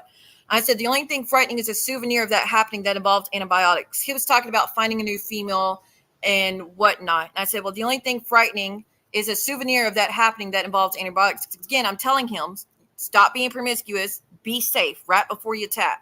That's why in the other message, like, I'm a doctor, remember? Yeah. He goes, LML, laughing my fucking ass off. Bah, ha, ha. I know for 100% fact that I'm clean. Tested 2 weeks ago when then had my levels ran. So that's on you, baby doll. This can't be the doctor. I think this is someone that was trying to get with me. And I told him, he was like, no. I think it's someone that's liked me in the past and had been trying to get with me for a long time. And I constantly was turning him down. And he had talked about being with other females. And I said, right before you tap. Because I didn't mind talking. If a guy liked me, I didn't mind talking to him, just as long as they respected my boundaries of I'm not into you that way. But he was saying how he's clean. And I said, well, I always have and always will get tested every 3 months, whether I'm active or not, just because shit could take time to show up. I'm good. I only have blank with someone I'm exclusive with. So I'm telling that to someone that's into me, but they say, oh, I was promiscuous and sleeping around and all these things. That's someone that was into me, and I'm telling them I only sleep with someone I'm exclusive with. So that's proof right there in the time frame that I was telling the truth. Oh, this is me talking to someone else. I think this is talking to an ex-boyfriend and telling him about the surgeon I was dating. I always used to say I'll never make it to 30. It's always something. So I guess why we had talked about how bad my health was at this point. I always used to say I'll never make it to 30. It was always something I just knew for some reason. But that's when I was stuck in a horrible 10-year marriage. So I think I kind of thought the worst. Good thing I have going, though, is that my boyfriend is a surgeon, and it's taking off to be there with me through it all. Oh, I remember. I was telling him I had a surgery coming up. Because like I said, all my exes I stayed friends with except my ex-husband. I've stayed friends with everyone else because I'm not toxic. I'm not full of drama besides this bullshit on YouTube. Like, I can get along with someone perfectly fine and let bygones be bygones. So this is another soldier I had dated. He was Air Force, and we only dated like 2 months. But I just wasn't really into him enough to stay with him, and so I broke up with him. But we stayed friends because we didn't have, like, he didn't do anything to me. So he was catching up with me, and I was just telling him how I had a new boyfriend, and he's a surgeon, and that I have surgery coming up, and he's taken off work to be there with me. He goes, awesome, that is great. Where is he a surgeon at? And then I tell him, which of course that's going to be blacked out for obvious reasons. I said, but he's based out of blank, but he was sent here for the past 2 years. And 1 year he wants us to move to Austin because he's wanted by a really high accredited clinic there. So we shall see, but I just got to get my health back. I have so much in my future, and I'm the furthest thing from money hungry, but holy hell, do you know how much surgeons in Austin make? $450K yearly. He goes, heck yeah, nice. That's awesome. And I said, I'm afraid people will think that's why I'm with him, but I never let him spend money on me. So that's another thing. They said, oh, she lied and said that she wouldn't let him spend money on her. And no, I really didn't. I really didn't let him spend money on me like that. I would let him spend money on our dates, but like to buy me whatever I wanted, no, I never did. But I said, I'm afraid people think that's why I'm with him, but I never let him spend money on me. The only thing that frustrates him with me, because he's not used to a chick not wanting money, which it did. It used to irritate him that I wouldn't let him spend his hard-earned money on me. Okay, let's see what else I got.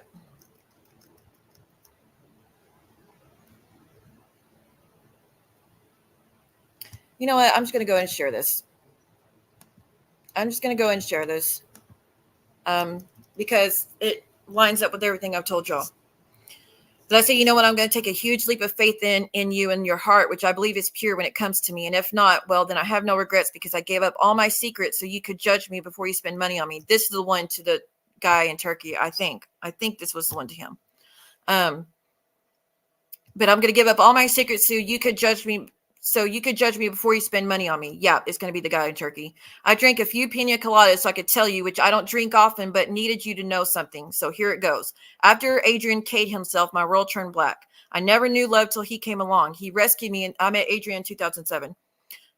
He rescued me from the kid's father beating and cheating on me. He showed me the ultimate unconditional love you hear about in stories. But when he thought I was leaving, he couldn't take it. I was trying to put my child first. He repeatedly kept cussing at him one day, and I knew that my warnings weren't being taken seriously. I told him I would leave if he cussed at my child again, and he did. Oops, there's a name. I didn't mean to have that, but whatever. Y'all already know it. And then that goes into how he offed himself. His dad, Adrian's dad, came to collect him, but he didn't invite me to pay my respects because he blamed me as I blamed myself. I didn't know anything about PTSD. God, I have thought I was going to pay for it. I don't know. I moved to my father's with my son. My heart was too shattered to enjoy anything about life. I kept seeing it over and over 24/7. I couldn't be a mother, so I tried to cave myself when I thought my son was sleeping. Which, again, y'all have heard the horrible stories they've said about this and how they lied about it. When I felt that... Okay, so I did leave some of the rest of it because, again, it's very triggering. But y'all know I tried to take my life when my son was sleeping, or so I thought he was sleeping. Again, I still don't know when he ingested my medicine. I don't know if he did it before he went to bed or when I had tried to take my life. I'm not too sure. But I spoke how I gave my son to my mother-in-law to help me with him. I said, and I told her to return him to me when I felt I could be what my son deserved. I thought it would be a month max, but then she kept him from me, said I must go back to her son if I wanted my son. So I did anything for my child. So I came back from Baltimore to be with my ex. Once again, even though I had already hated him, didn't want to be with him because my mother-in-law said if I wanted my son back, I would have to work it out with her son, and then she would return him to me. So I had to get back on a bus, come back to Texas, and try to work with him, even though that's the last thing I wanted. But I was willing to do it just to get my son back, because this is before we had court papers about who had custody on who. So it was a fair game, as the cops said. We didn't have the court papers at this point. But anyways, let's see. But so I did anything for my child. We got our own house, and it went right back to how he always treated me. He was how he always treated me, beaten and betrayed over and over. All I wanted was my son, so I stayed. But after a few months, she still wouldn't release him to me. One day, my mom called after a tornado came through, asked if I was okay. I said it didn't kill me, but I wish it did. So she called the police, and here in America, if someone says, see, I was talking to the guy in Turkey. Here in America, if someone says you said that, you get admitted to a mental facility. My mom did do a welfare check, and I told the police I wanted to go, that I would have tried to take my life if they didn't take me and get me some help. So that's when I went to a facility. So I went because I thought anywhere is better than where I was. Then when it was time to leave, I had two choices: a woman's shelter, or I could be a live-in healthcare provider to an 80-year-old blind woman who lives on a ranch, quote unquote, lives on a ranch. That is what I was told on the phone. So I chose the latter. I arrived at this ranch and it was trash. What was told I'd have my own guest house, but it was a tiny, trashy camper on poles in the backyard. The house was trashier. She had this husband who I despised. He turned out to be an ex-criminal, but I didn't know that yet. Anyhow, this 31-year-old guy who was his friend became obsessed with me. He never went away, but he treated me like a queen. He was cooking for me, waited on me hand and foot. He cooked for me, waited on me hand and foot, even though I begged him to stop. Then he asked me every day to be his girl. I told him no, but would be his friend. Learned he had been in prison for 10 years for robbing people's houses. Only been out 3 months when he met me. He had grown up in the system since he was a baby. His real mom was a druggie and a hooker, and she let men do things to him too. So he went to the state. Then his aunt adopted him, but he could never learn to be a citizen. He could never learn to be a normal citizen. But I never judged him for that once. I cried for his pain, and he would weep all his sorrows to me, and I'd wipe away his tears and tell him it would be okay. That's just the type of person I am. Every time. Then one time he asked again, and I said no. So he swallowed a whole bottle of sleeping pills and ran away to the woods. So I chased him, and he collapsed. So I ran and called the ambulance and stayed by his side the whole time till I knew he was okay.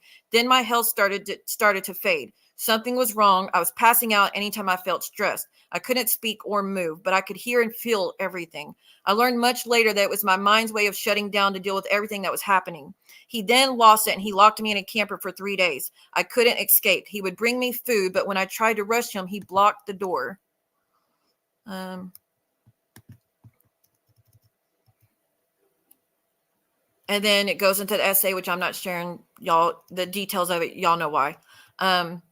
But I told the blind lady's wife, after I got out of the hospital, I told the husband what DW had done. And he said to stop telling him what DW had done because it was turning him on. That's a true story. That's what that woman's husband said when I told him what DW had did the night before. So that was great. So I realized like they were all fucking horrible people. But I called my mother and I told her my life was in danger if I didn't get away now. She rushed to me. She saw my condition, but I couldn't talk. DW and the husband loaded up my things with a smile. My mother said she knew they did something and would tell the cops. They laughed. When I got out of there and almost to town, almost to the gas station, which this was a subdivision community, which was all trash, just so you know. But once you got to the main highway, you were pretty much near town. So but right before my mom got to that stop sign, I told her what DW had did. But I told my mom everything. She called the cops. The same one showed up and she told him, as in the same cop that came out hours before with the ambulance. He was very, very angry. He wanted DW put away forever, but couldn't unless I pressed charges. He told me I would have to face DW in court and hope they believed me. It was too much a risk, but if the court, it was too much a risk if the court didn't believe me. DW would come for revenge. He told me once that he would never go back to prison, but if it came down to it, he would kill everyone that pissed him off, then make the cops kill him. I couldn't risk that because he could kill my son to get me back, because that's the only person that mattered to me. So I told the cops no and told my mom to take me home. It's a gated community, so I felt safe. But then I started passing out again. The first time I did it, I was on my mother's bed. As in the first time my mom saw it was on my mother's bed. She said she was going to take a shower and was I okay? And I said yes. But the images kept rushing back what DW had done. Images of my fiance shooting himself, being beaten by my ex, and being essayed by DW, and I passed out. She came out. I looked lifeless and didn't move. This is what my mom told me, that she thought I was dead. Let's see. But the image kept coming out, and so I've passed out. She came out. I looked lifeless and didn't move. She shook me over and over, screaming for me to wake up. Inside, I was trying to tell her I'm okay. Fuck. But I couldn't speak. She called the ambulance screaming I was dead. It was horrible to hear her pain. They came and rushed me to the hospital. What my fiance had took me to the hospital. They said it wasn't a physical problem, but a mental break from PTSD, post-traumatic stress disorder. What my fiance had that I didn't know anything about, as in Adrian, was now my reality. I was on a walker for 6 weeks. I couldn't lay on my back without screaming. I still can't to this day. And I couldn't lay any other way but on my stomach for 6 months. Still to this day, I can't sleep on my right side, but for a few minutes without medication, because it's the hip that got permanently damaged from my leg. Yeah, I'm not getting that part. Then I asked to go to the mental facility because I was too traumatized. Everyone was so nice. It was going well. I was getting better. Then one morning I walk out to the common room and there was DW on the couch. I had collapsed. I started screaming at the top of my lungs. They took me to the doctors immediately. I couldn't speak to them. I was numb, frozen in fear. Which, how they even let him in that hospital knowing what he had done, I don't understand. That should have been illegal. They took me to the doctors immediately. I couldn't speak to them. I was numb, frozen in fear. So they took me back to the common room after testing me for all sorts of things. He walked over to me, sat down, told me he found out I was there. So he told the doctor he was going to off himself so he could go where I was. And he went there to intimidate, to tell me that I shouldn't tell anybody what he had done or else. I didn't say a word. He was boasting with so much joy by being near me, like he didn't do anything. I played along like everything was okay. This monster next to me the whole time till it was time to sleep, which I then had night terrors of him K-ing me, or worse, K-ing my son in front of me and me tied up so I couldn't help him, while he looks in my eyes begging me to save him. And that's a dream I have to this day. It still happens. I can't tell what's real and what's a dream when I'm sleeping. So I wake up screaming and crying at times, or screaming in my sleep for my son. No one understands what that's like. Then he found out I told one friend where it all happened, what DW had done to me, and he swore he wouldn't tell. Hold on. Then he found out I told one friend from where it all happened, what DW had done to me, but swore he wouldn't tell. Then the doctor said he needed to speak to me. So in there is when DW found out that I told a friend what he had done to me. And that's the guy that ended up getting K'd by Donnie a few months later. He said the test had come back and I was pregnant. Let's see. Then the doctor said he needs to speak to me. He said the test came back. I was pregnant. It was DW's, my attacker. He found out and was jumping for joy and told everyone. I told doctors it can't be. I miscarried 7 times. I can't have a child. A sonogram, though, confirmed it. DW went his way and I went mine. It was hell. Because of the trauma from what he had done, I had to spend months in the hospital on bed rest. I can't go into further detail because it's too painful, but it was a girl. And she died tragically when I was 4.5 months, actually. Doctor said there was too much damage and I could never have kids again. Then one day I got a call from his mother, DW's mother.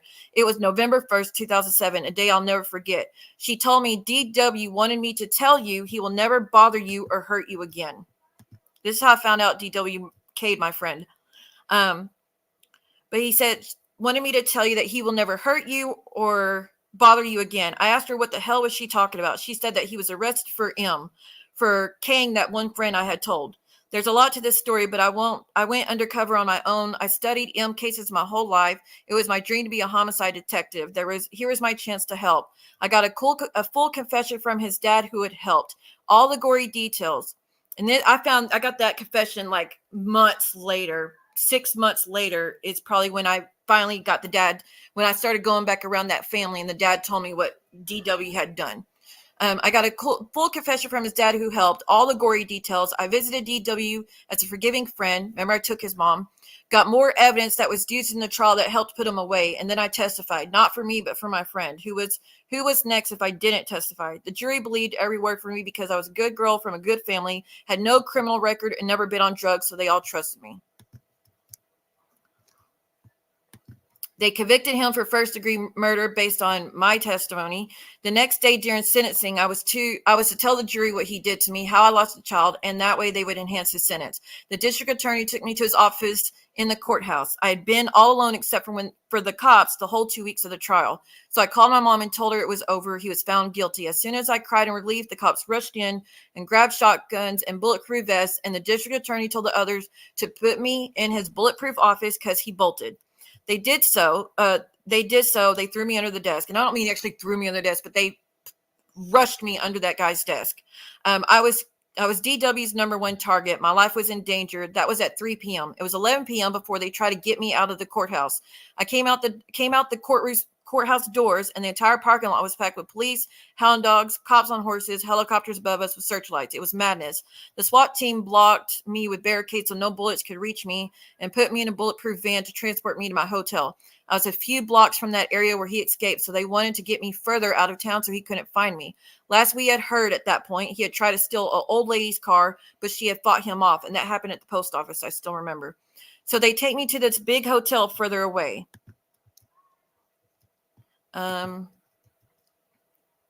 Let's see. So they take me to the big hotel further away. I had to stay with the U.S. Marshals and the Texas Rangers. Only step up was the FBI for law enforcement, so it was a big deal. So, and then that's where it picked up from the last little bit. So again, tell me how I lied about all that. I made it all up for YouTube. Right?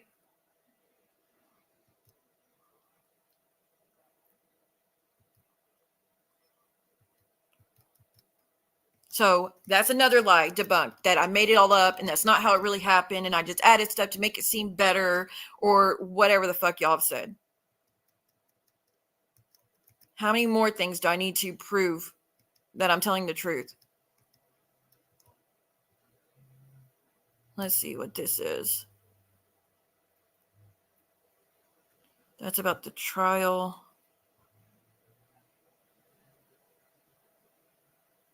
That's me telling my sister about the whole Adrian thing and me why I tried to take my life at my dad's. Which I'm not going to get into that, but it talks about how I met Adrian and what I knew about him and how I talked to his mom and his dad and his best friend. And they all tell me what a great guy he was and how the relationship was and everything and what led up to him taking his life. But I'm not going to share all that.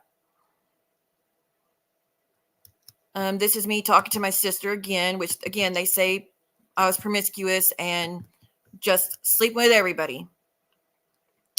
This is me telling her, it's like she was talking about wanting to get a new relationship. She had just divorced and she was getting back in the dating field. And she said how awkward it was and whatever. And And at this point, I think I just told her I met the soldier. So this is 4 days after I met the soldier and we decided we were going to be in a relationship. And I said, it's like they say, when you absolutely are not looking or wanting to find someone is when it will happen. Guys from all time frames in my life are making many attempts to convince me they are looking for more than a storage for their parts. And that stands for everything I despise in girls these days. I mean, we're going back to 2013. That's how I felt about people being promiscuous. So how the hell do y'all believe this shit that my ex says that I was just a whore and sleeping with everybody? And that stands for everything I despise in girls these days. I haven't been with anyone for 4.5 years because I don't care for them like I need to in order to have faith in them. The guys are just trying everything possible. The only one I've done anything with is my ex, Keaton, and that was always very sporadic. Never did it out of love for him because I can't convince myself, no matter how hard I try, that I'm happy, let alone content, thinking Keaton's going to be my partner. All right, Momo, you want to still say I was so jealous and I wanted to be with him when I'm sitting here saying I was never happy and knew I would never be happy with him? But then I say, but the soldier, it just works and it's so easy to love him and be happy and been smiling since we started catching up. You should add him. He's always talking so romantically to me, and all the fellow soldiers, they say they think his page has been hacked because he never talks like that.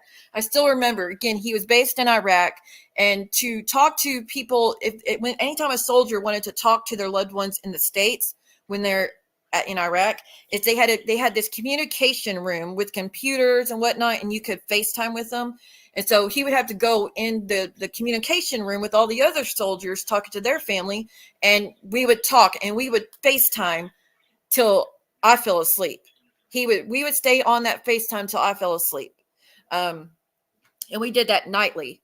And all the soldiers, I remember the soldiers coming up being like, are you the one he keeps talking about? Because he never talks like that. We were starting to think his Facebook was hacked with all the posts he was making about how great you are, because it's so unlike him to be so lovey-dovey, which is very unlike me too. I'm not lovey-dovey and romantic. It's just not me. It used to be when I was younger, but that kind of got ruined. So they were like, are you the one he keeps talking about? Because he's acting so different. It's so weird, things he's posting about you on Facebook. We started thinking his page was hacked. Like, we had a good time and we had a good relationship. Why were the helicopters over the hotel again? The helicopters were over the hotel again. The helicopters were already involved when he had escaped. So there's 5 different police departments all involved looking for him. But they had the helicopters because they were looking for him, and he was in the parking lot. We were in a hotel next to a parking lot, and they spotted him in the parking lot. And then they lost sight of him again. And that was 3 a.m. And then it was just 5 hours later, I was supposed to be on the stand again, knowing he was still loose. It sucked. Okay, here's about the pacemaker, which they all say I lied about that too. Me talking to my sister, and they said, she said she had to try to plan her funeral and she thought she was going to die, and she's such a liar. She faked needing a pacemaker to make her family feel bad for her. March 20th, 2016. My sister had already came. I was in ICU. I had been in ICU for weeks. My sister brought her daughters to come visit me to say, like, I told y'all that the doctors called in my family saying they didn't know how much, if I would make it, and that they would need to come in and visit with me just in case, because they couldn't get my heart rate back up. My heart rate was in the 30s and 40s that whole time. And I was setting alarms every hour to wake me up, check my own heart rate, because I thought if I go to sleep, I'm going to get to relax and my heart rate's going to bottom out and I'm not going to wake up. So, it was really, really bad at this point, but the doctors had called in my family, and my sister and her daughters came to visit all the way from Austin to visit with me, because nobody knew if I was going to be around much longer. It was really bad. So, at this point, it was the doctor had come in and said that they had decided they were going to be doing a pacemaker the next morning. And so I was scheduled for a pacemaker that following morning. So my sister goes, pacemaker in the AM. I am sorry. What time? I wish I hadn't left and stayed there, because she, like I said, she drove all that way just to visit me, because we didn't know if I was going to make it. I say, yeah, it's scary. I'm falling apart and having anxiety attacks to where I can't breathe. I don't know a time yet. All I know is that I can't drink or eat anything past 12, and that it could be the first thing that the surgery could be the first thing in the morning around 2. She goes, I will pray you'll be okay and that God will bring you peace right now through the night. I'm going to have to get going soon. In about 40 minutes. I'll pray you'll be okay and that God will bring you peace right now and throughout the night. I'm sure everyone has said many times many things help ease your nerves. I am sure there's nothing that can be said that can really help. Trust that God will guide your doctor's hands and that you will have quick healing. 1 second. I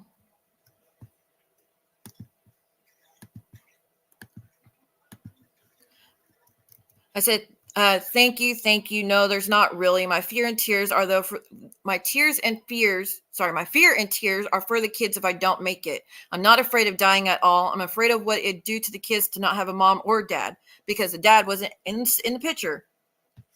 She goes, if anything happens, I'm seriously considering moving up there to help.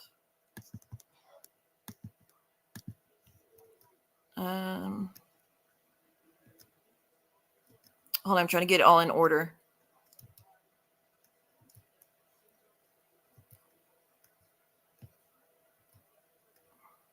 I'm trying to find the other half of that little bit, but I don't see it. But I have the next one. Okay. She said she would move up there to help, right? To help me with my kids. And I said, okay, well, I will discuss it with mom and dad in the morning. All I can ask for is your prayers and love. Y'all have a good night and love you. March 21st. How's this morning going? Are they preparing for an early surgery or later? Have mama give me updates if you can. Are the kids in school today or will they be waiting at the hospital? And I said, my son's at school. Daddy, mom, and my daughter will be here.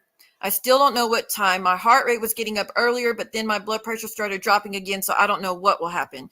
They took me off the schedule for a so that was at 8 a.m. And anyone who's been in the hospital knows that the doctors make their rounds after breakfast. So here at 8 a.m., I didn't see the doctor yet. By noon, I had seen the doctor. So after the doctor came in, at noon, I'm telling my sister, well, they took me off the schedule for a surgery today. The cardiologist wants to try some different rounds of medicine to see if he can get my numbers controlled. Once again, didn't fucking lie. Oh, I think this is the rest of that message from my sister. Yeah, here's the rest of that message about my sister coming to help take care of the kids. Sorry about that. So again, I see March 20th still. She said she'd move up to help take care of my kids. I would hate to have them split up or go to another person's home. It would be devastating. I would want to make it work out. It's so tough to be in your shoes. I do fear the responsibility, and I for sure need mom and dad to stay involved if it happens. I don't know if I could raise 4 on my own on a no-degree salary and grieving children at that, as in if I had died. I really pray this works out, but it's so tough. No one wants to be in this situation, but I hope you and mom have a plan. She says, I need to go talk to her husband at the time. I need to go talk to my husband and get ready for work school week. Just know I am hoping for the best for you and the kids. And that's where I said, okay, I'll discuss it with my parents about what would happen to the kids if I died during surgery or if they couldn't get my heart rate back up and I died that way. Let's see. Here's the rest of the surgery conversation.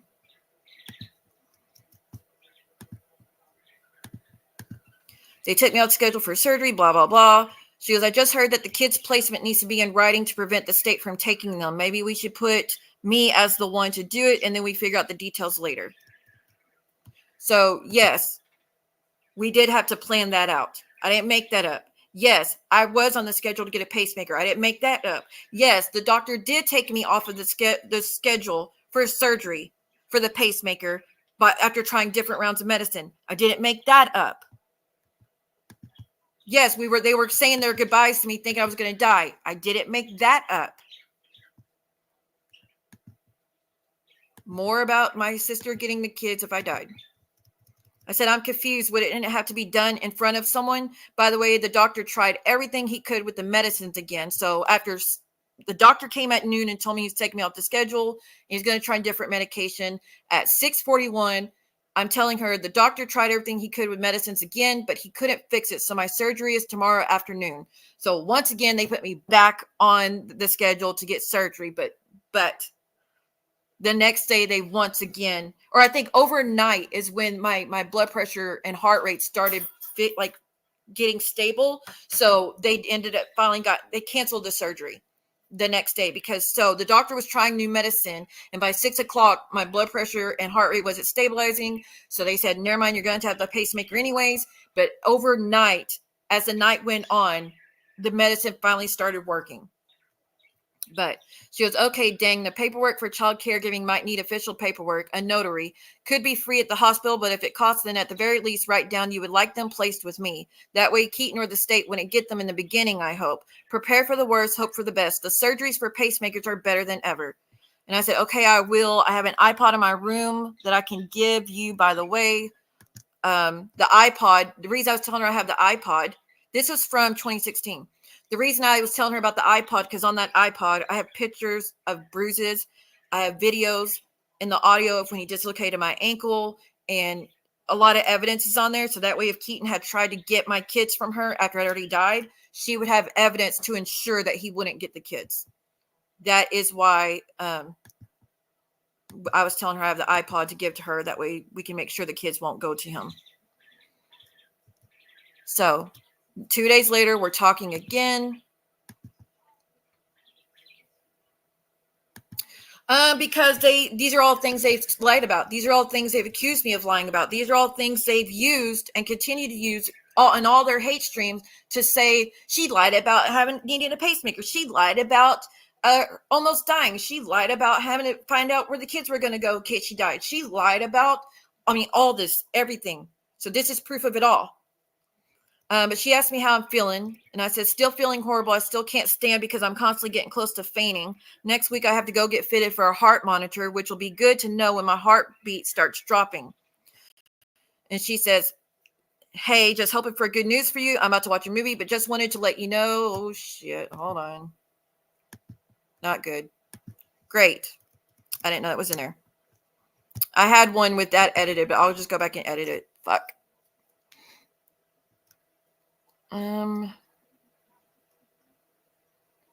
Okay. 1 second.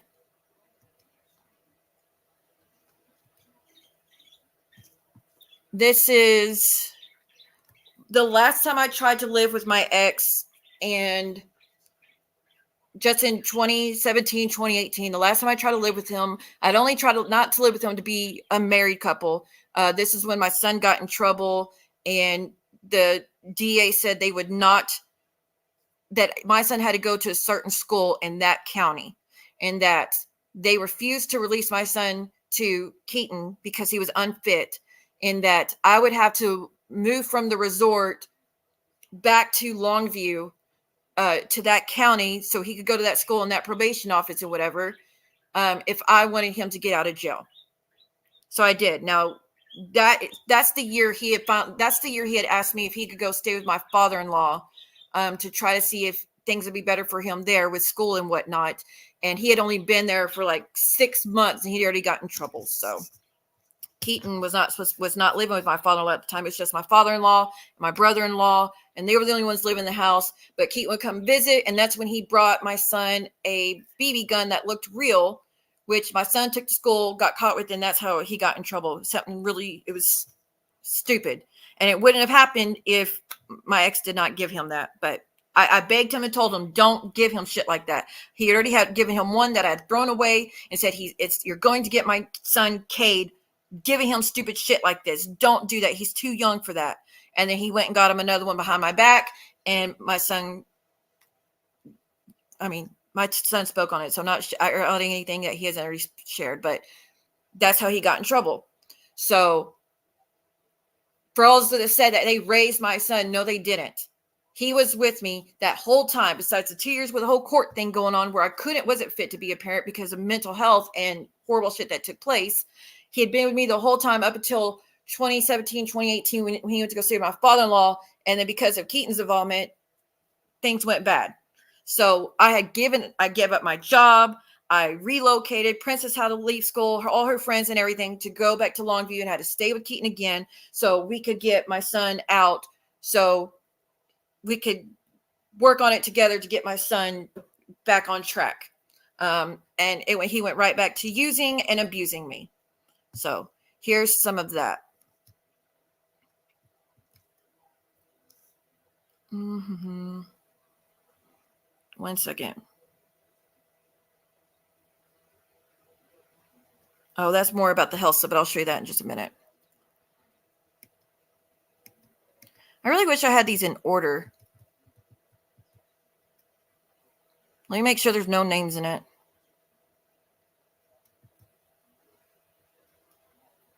Okay, I'm talking to my sister about me trying to get, I had already gotten a protective order. Thank you, Purple, for being here.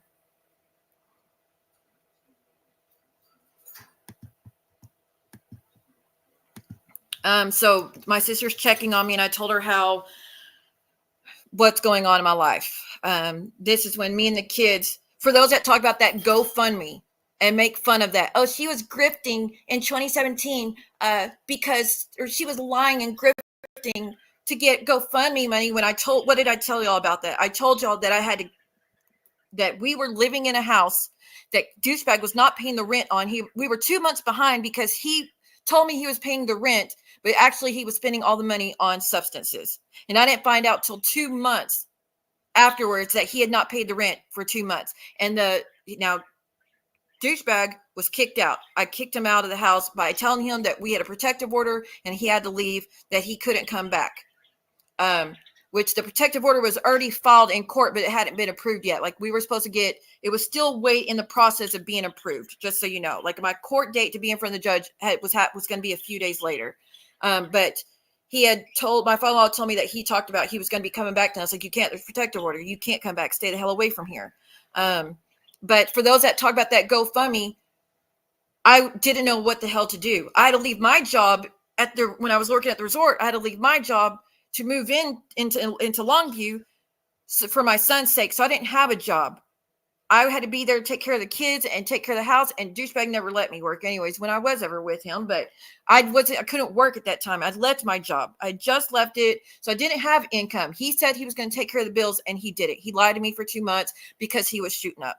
Okay. I didn't know that. That's how I found out, was from the landlord telling me that the rent was 2 months behind. So that's why I did the GoFundMe asking for help for $600. It was more than 600. I think it was 1,200. Hell, I forget. But yeah, it was around Christmas time, and we were going to be evicted and on the street if I didn't have help and pay that landlord immediately. And the landlord actually was on my side and wanted me to told him that he couldn't come back.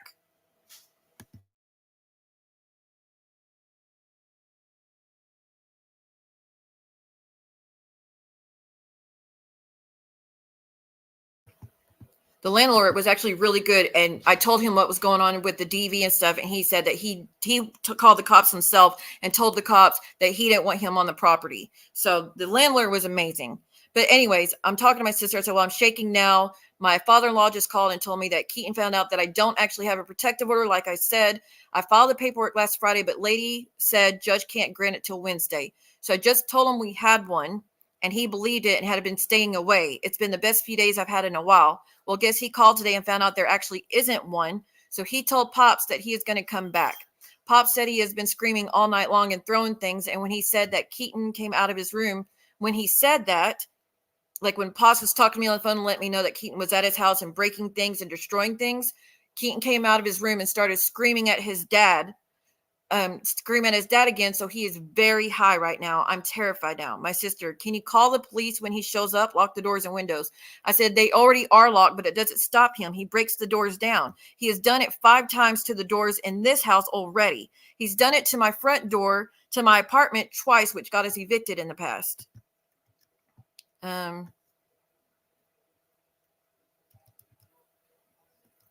don't know where the rest of that is. Oh, wait, no, it's right here.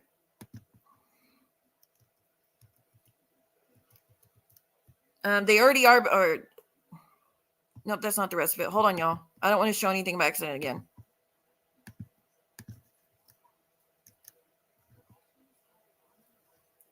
I'll make sure there's no names in it. Okay. They already right, but stop him, blah, blah, blah. He's done it to my front door and to my apartment twice, which got us evicted. And he's done it in every house we have ever had. And that's the damn truth. That's why I don't want my address ever being given to him. For those that think it's so fucking funny, that is why I was so mad when Stalker reached out to him and told him where me and the kids were. This is fucking why. Because when he found out, he would break down the fucking doors. This was 2 years or 3 years. 3 years before Stalker reached out to me and told him where me and the kids were living. So that's why I was so pissed at her December 2nd, to where I called her job to find out what the rules were about what the nurses are doing when they're on the clock. That is why I was so mad. Anyhow, but she goes, he belongs in jail for assault. Call the police when he shows up. Tell them he has been threatening to K you and won't stop until you're in the hospital. He could be mad somewhere else. If he stayed away because of an order, he may stay away now. I said, I know, but they won't do anything until he hurts me again. I would have called when he hurt my arm 2 weeks ago, but I was worried how I was going to pay the rent. He has stayed away for the protective order, but now he knows there's not one, but I'm going to get it tomorrow. So, no, didn't lie about that. Another thing, didn't lie about that, but he sure did. He fucking did. Mm-hmm.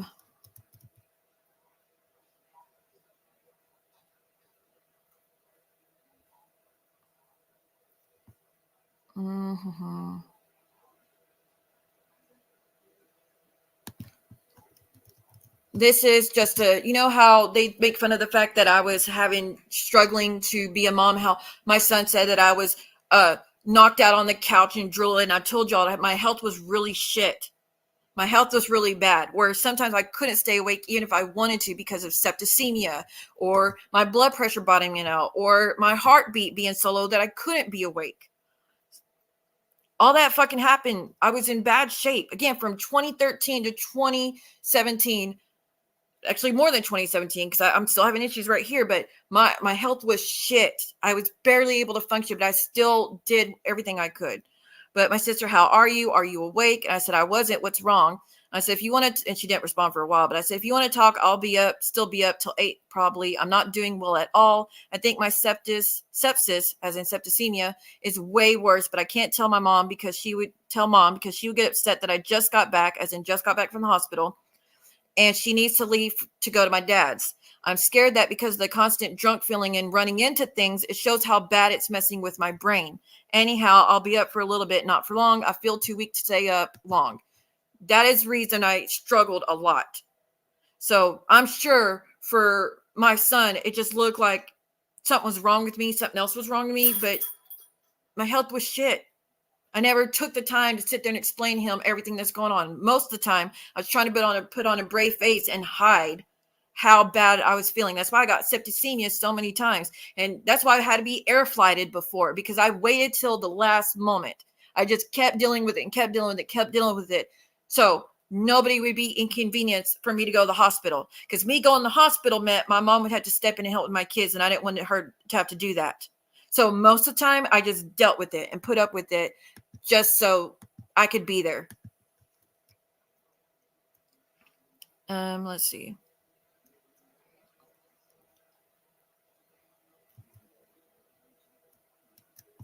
More proof that I was not a promiscuous woman. 2016. Talk to my sister, you and rabbits. Her favorite thing is rabbits. I can't find guys. She asked me to find her someone. She goes, you need to find me a good guy to date. And I said, LOL, you and rabbits. I can't find guys free, though. The only way I find guys is if they approach me or on social media. But the Plenty of Fish app has brought me a lot of great guys, as in just talking to them, not meeting with them. There's 4,000 that want to meet me, because there was a thing on Plenty of Fish where it says want to meet you, and it was over 4,000.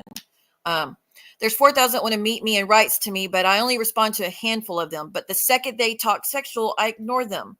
Hell, I ignore them for the very minute reasons, actually. But I love that site. Anytime I feel down on myself, or I'm hurting over someone that liked someone I liked, but it didn't work out, I go on there and spend hours being complimented and hit on. It snaps me out of my bullshit. Tinder is more of a hookup thing, though, so I don't go on there. I would think for someone that's a promiscuous person and just has to sleep with as many people as they can, as they claim, would love a site like Tinder. Not, I avoid it, I won't go on there. Or the second someone starts showing interest in that way with me, I stop talking to them. Pretty sure that goes hand in hand with the type of person I've shown y'all I am on this bullshit YouTube. Here's another instance of us, just more proof of my mind frame. You might as well get used to it. She talked about how people were showing interest in her. I said, you might as well get used to it. You're a catch now and available. Guys aren't going to stop till you're serious with someone again. Don't fret over this friend. Simply say that you're not ready to date. Doesn't matter if it's true or not. My friend Blank and I have been friends since 7th grade, and now we have been hanging out all the time for 5 years or so. He's always telling me he's in love with me and wants me to be his girlfriend finally. I simply say that I don't want to be with anyone, and I'm happier being single, but we can always hang out. He hates it, but he leaves it alone when I say that because I'm not lying. I'm sure he will say it many more times, but I just shut it down when he does, and we go about our day. I mean, I have probably hundreds of those on my Facebook messages of me that falls in line with exactly what I've been telling y'all, the type of person I am, the type of female I am. So much. So fucking much. I still challenge for my ex to show any messages of me begging to take him back, or begging him to take me back, or any of proof of me cheating, or proof of me being a hussy and sleeping around and all these things they've said. Show any of it, because none of that has ever been true. That's never been the type of person I am. Thank you, scrolling. Thank you, thank you, thank you. It's good to see you. Sorry it's like Tinder stuff, but that's what they use against me all the time. So I took the time to go through and find the evidence to prove all of it is lies. Thank you so much. Let's do a little palate cleanser. We're almost done. Just a quick little palate cleanser, shall we? And the truth shall set you free, motherfuckers. And there it is. And there it is. So. No, they'll argue though, Jade, and they'll say, oh, she made it up. All those are fake. That's what they'll say.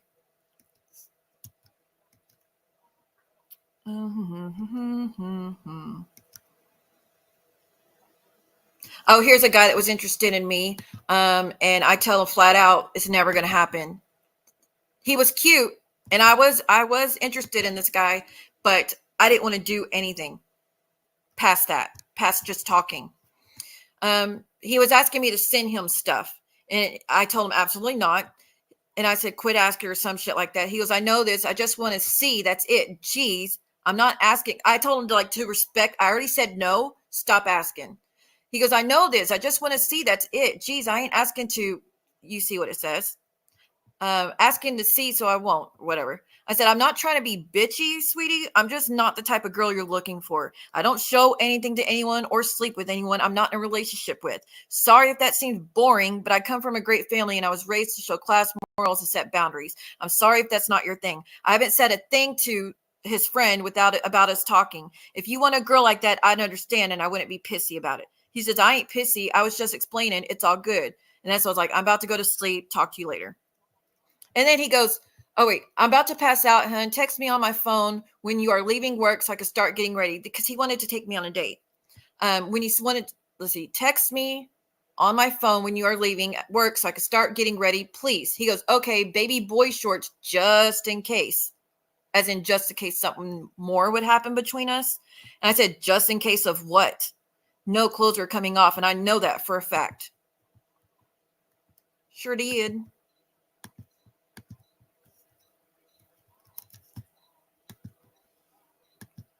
Goodbye, Miss Joanna. Definitely prayers for you, girl. Prayers for you. Everything's going to be okay. Devereaux, what's up, girl? Long time no see. How have you been? Miss Joanna, please get some rest, hun. Thank you so much for being here. I know it's not what we normally like to talk about, but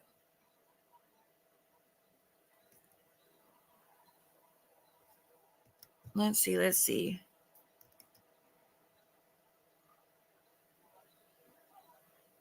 Okay, this is me talking to a high school friend. Actually, I've known this guy since I was in 4th grade, he knew me practically my whole life. Like I said, 4th grade, I met him, and we stayed friends that whole fucking time. Let's see. Oh, I found the other message to the guy in DC, but I'll show you that in a minute. Okay, so me and my friend, which he's no longer with us, he passed away in a bike crash sadly, after we talked, which really, really sucks. This guy ended up dying probably 6 months later. But we're catching up and seeing how, how's your life going on? It's been and tell him, we're just catching up about life and how life has been since, we last talked and since high school and whatnot.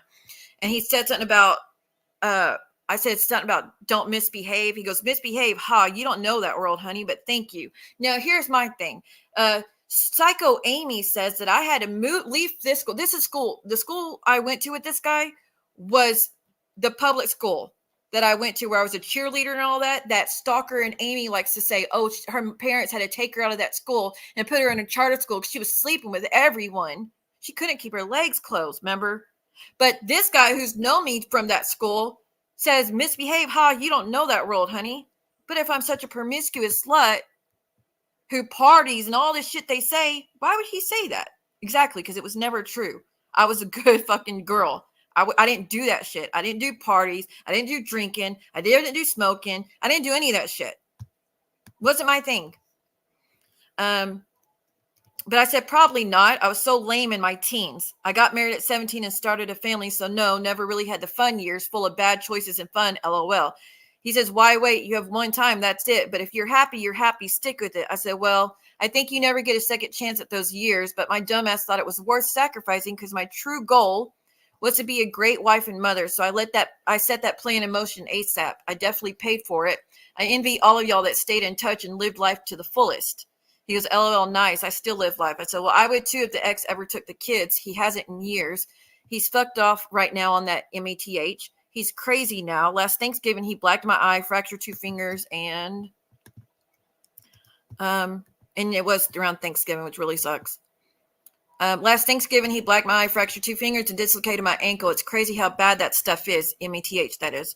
So I never get to go do anything outside of the resort. I just got to wait it out till I guess my kids are older.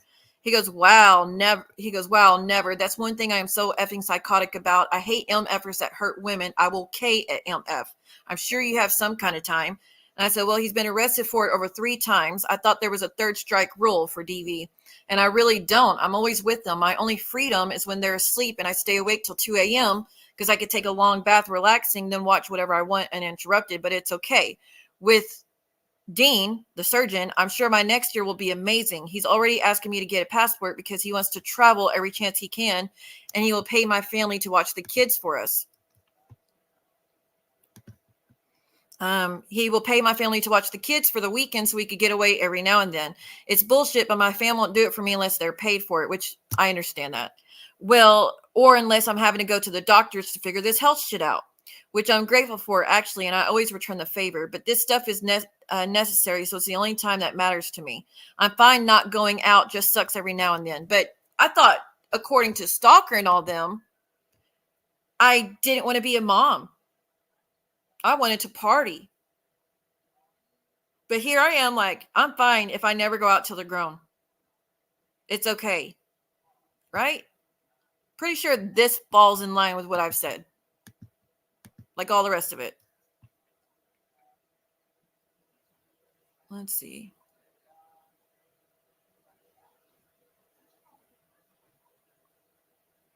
Mm-hmm.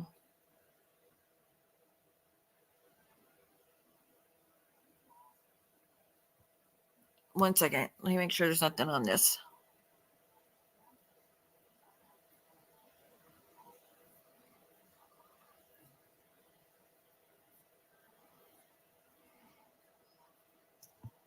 Yeah, that's got names in it. Okay. That's about it with him. That just shows what I was talking about. This is me trying again to have Keaton involved with the kids for Christmas.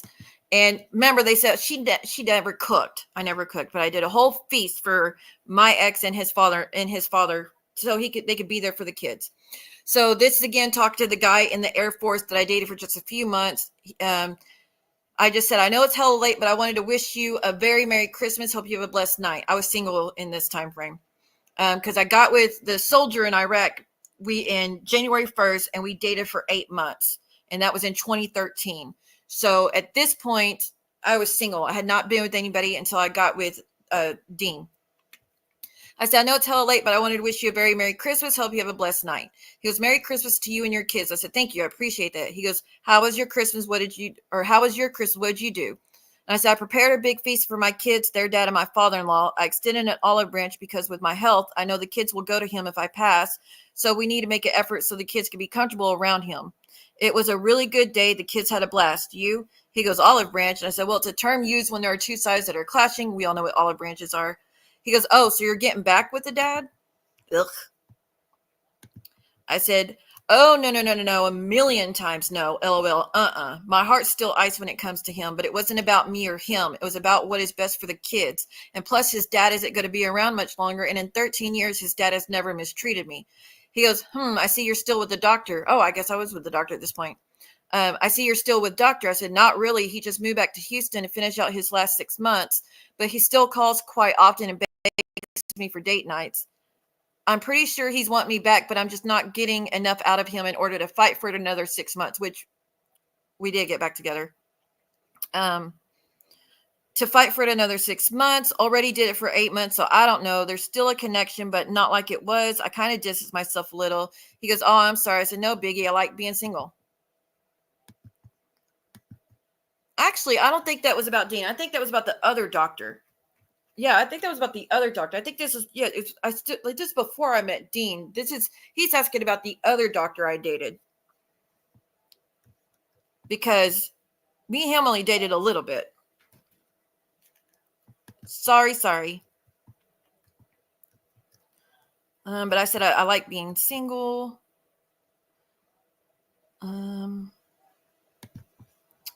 More talk about relationships. How I felt about relationships, ask him how he's going to be home or how long has he been home since he said July 5th. I said, well, how much longer are you home? Oh, sorry. Talk about being single. He said he's been single since July 5th. I said, well, how much longer are you home? He said, till July 21st. July 21st. I said, well, are you happy? He goes, like being here in life. I said, well, both actually. He says, well, I'm happy being in Florida, but love life sucks so much. But enjoy the time I have with the people that want to be with and around me. I said, well, I think love life sucks in general, LOL. Either you're single and yes, at times lonely, but just think there's no lies, no bullshit, no cheating, no having to buy gifts, and you get the whole bed to yourself. Or you can switch that, LOL. Maybe I'm just bitter and those 4 years I spent single spoiled me, but I choose the first. And clearly I'm still like that. I'm still not big on relationships. Don't feel I need one.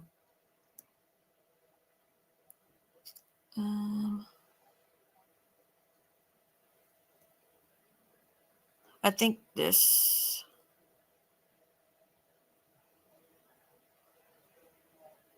is when I was trying to get my son back. This is when my mother-in-law, this is after I'd left DC. Is this? Hold on, I'm trying to get the time frames right. My son went to go stay with my mother-in-law in 2008. She had him for 2 years. So this is when I was trying to get visitation with my son, still see my son, because again, she was fighting everything and we were waiting. I had to wait to get a lawyer to get everything fixed. And I was supposed to have him. I think this was the only time she had let me have him in 2 years, even though legally I was supposed to have him every weekend. So this is talking about that and then talk about me getting him back. But this is to the guy in DC. He goes, hey, how you been? Call me sometime. I said, hey there, it'll be kind of hard considering it's long distance for me and I don't have a long distance plan unless I call you and you turn around and call me. Anywho, I am off work today and tomorrow for my birthday, so feel free to call around 6. Yeah, I was working at the resort to get my money saved up to get a lawyer to get my son back because my mother-in-law was fighting me. I'm off work today and tomorrow for my birthday, so feel free to call around 6. I'm taking my son to the monster truck rally for both his and my birthday. His is the 25th. He'll be blank. This is the first time I've had him since I was with you. Big legal mess, but I just dropped $700 for a lawyer, so it's off to battle. Only $1,800 more to go to have this whole thing taken care of. Very stressful, but well worth it. Again, they try to say, I never gave a shit, and I was happy to not be around him and whatnot. This again, talking to that guy in DC. And the guy, they say I left Texas to go be with him, right?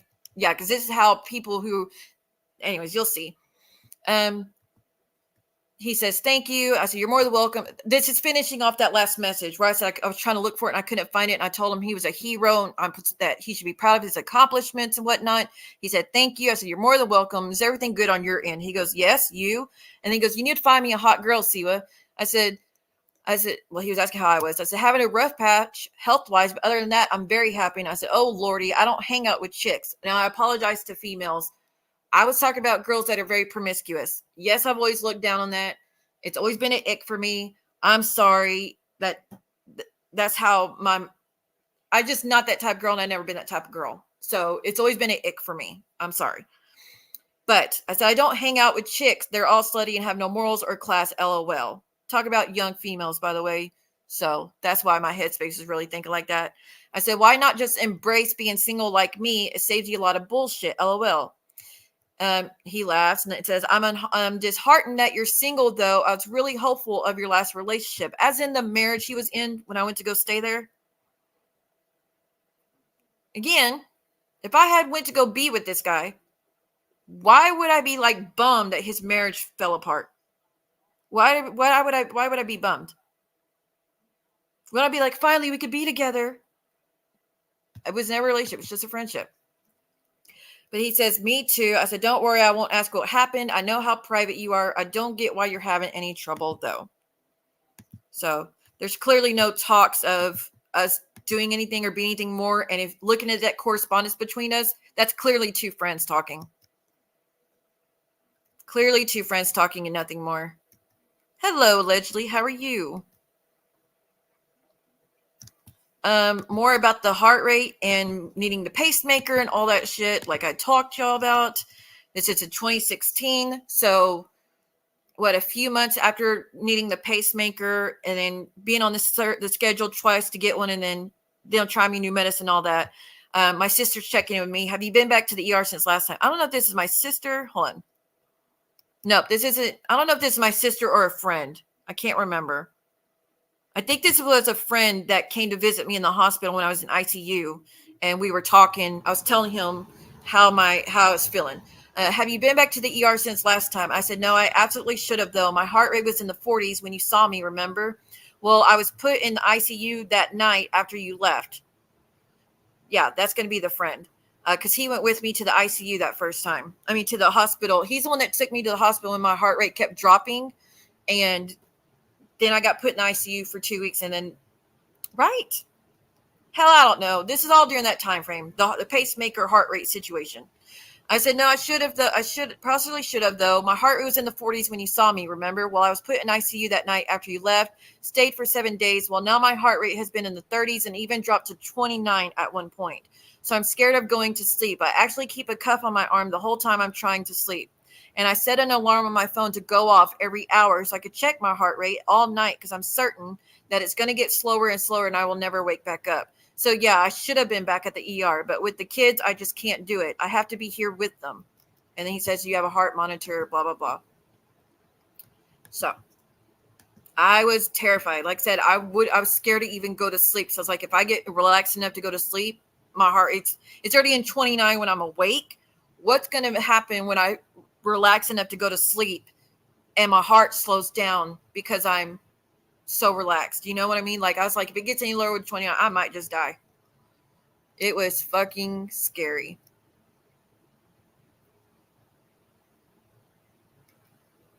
Let's see. More of the time frame when I tried to live with my ex that last time, and he was destroying everything in the house. This is my son's first girlfriend, and she said she was like a daughter to me. We're still close to this day. She goes, hey, tomorrow blank will be getting something out of the truck. So her dad let me use his truck so I could go file for the RO, and so I could go put in an application for the government housing to get away from Keaton at this point. So her dad was letting me use the truck to go do all these things so I could get out and get free again. And so the daughter, my son's girlfriend, was letting me know that someone was going to be coming to get something out of the truck the next morning. I said, what time? I'm going to be leaving at 10 to go handle everything. I got to get Keaton kicked out now too, or I will lose the kids. CPS is coming Friday because Princess told her teachers what Keaton does to us. So unless I get him gone, I'm going to be screwed. Then, of course, my ID and turn-in app for the apartment. I was going to go today, but then I would miss my appointment tomorrow. I need to do it all at once to save gas. Hey, can somebody go down tomorrow to hang out with the kids? I don't know who I was asking. I think her sister. Can so-so go down tomorrow to hang out with the kids? They're going to be there tomorrow so I can handle all the stuff I need to. Oh, my kids were going to go with my father-in-law down the road so I could go run these errands. And I was asking if they could go like supervise so that nothing would happen to them. Like, besides my father-in-law be with the kids, I would like them to be there as well. I said, they're going to be there tomorrow so I can handle all the stuff I need to, because it's going to be a very long, busy day. 1 second. Give me a second, y'all.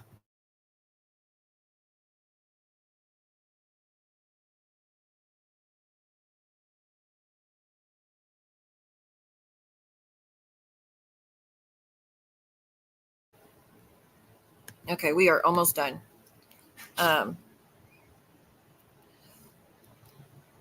Let's see. Let's take my son.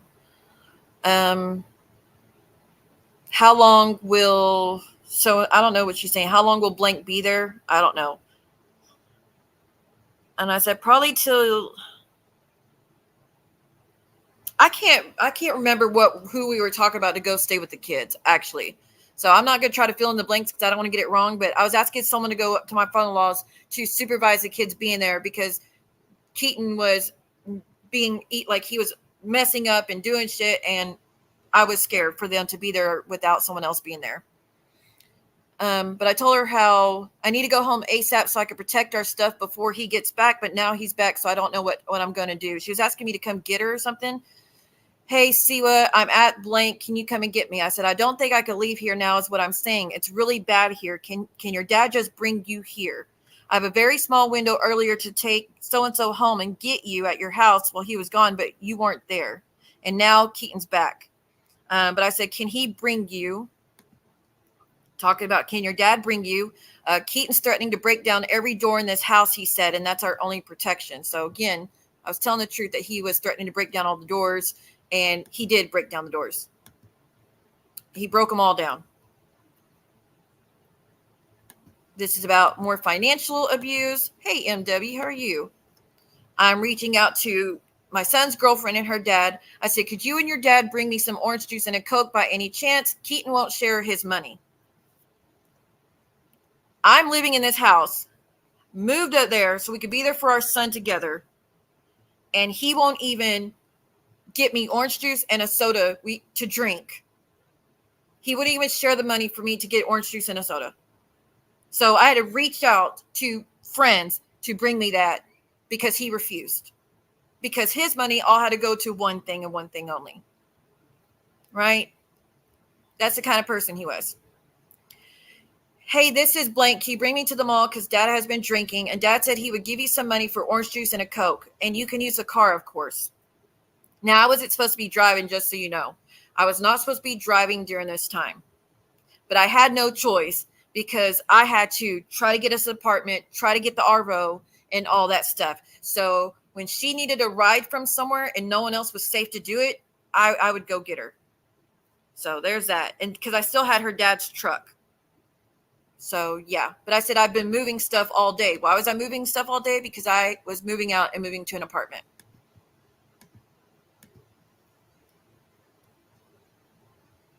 Do.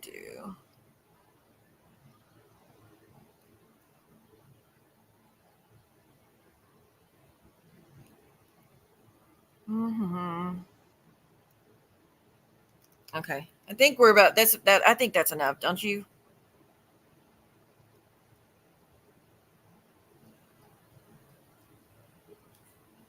I think that's enough. Okay, just to end before I get going, I'm going to speak to you, Empress. I saw your fucking post where you want to bring up shit and say I lied about some shit. Let me help you out.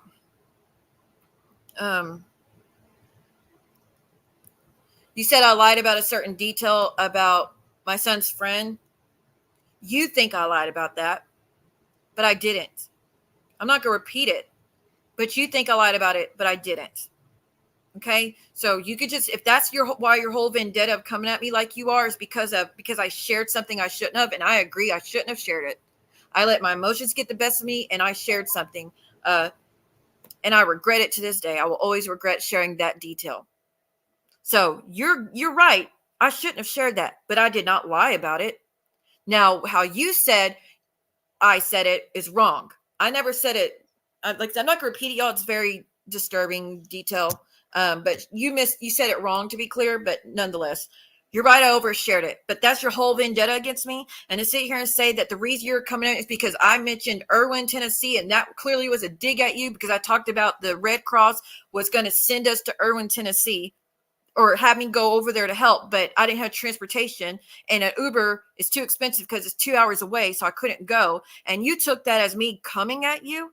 You said that was me coming at you because I said one of the areas that they were trying to send me to was your area.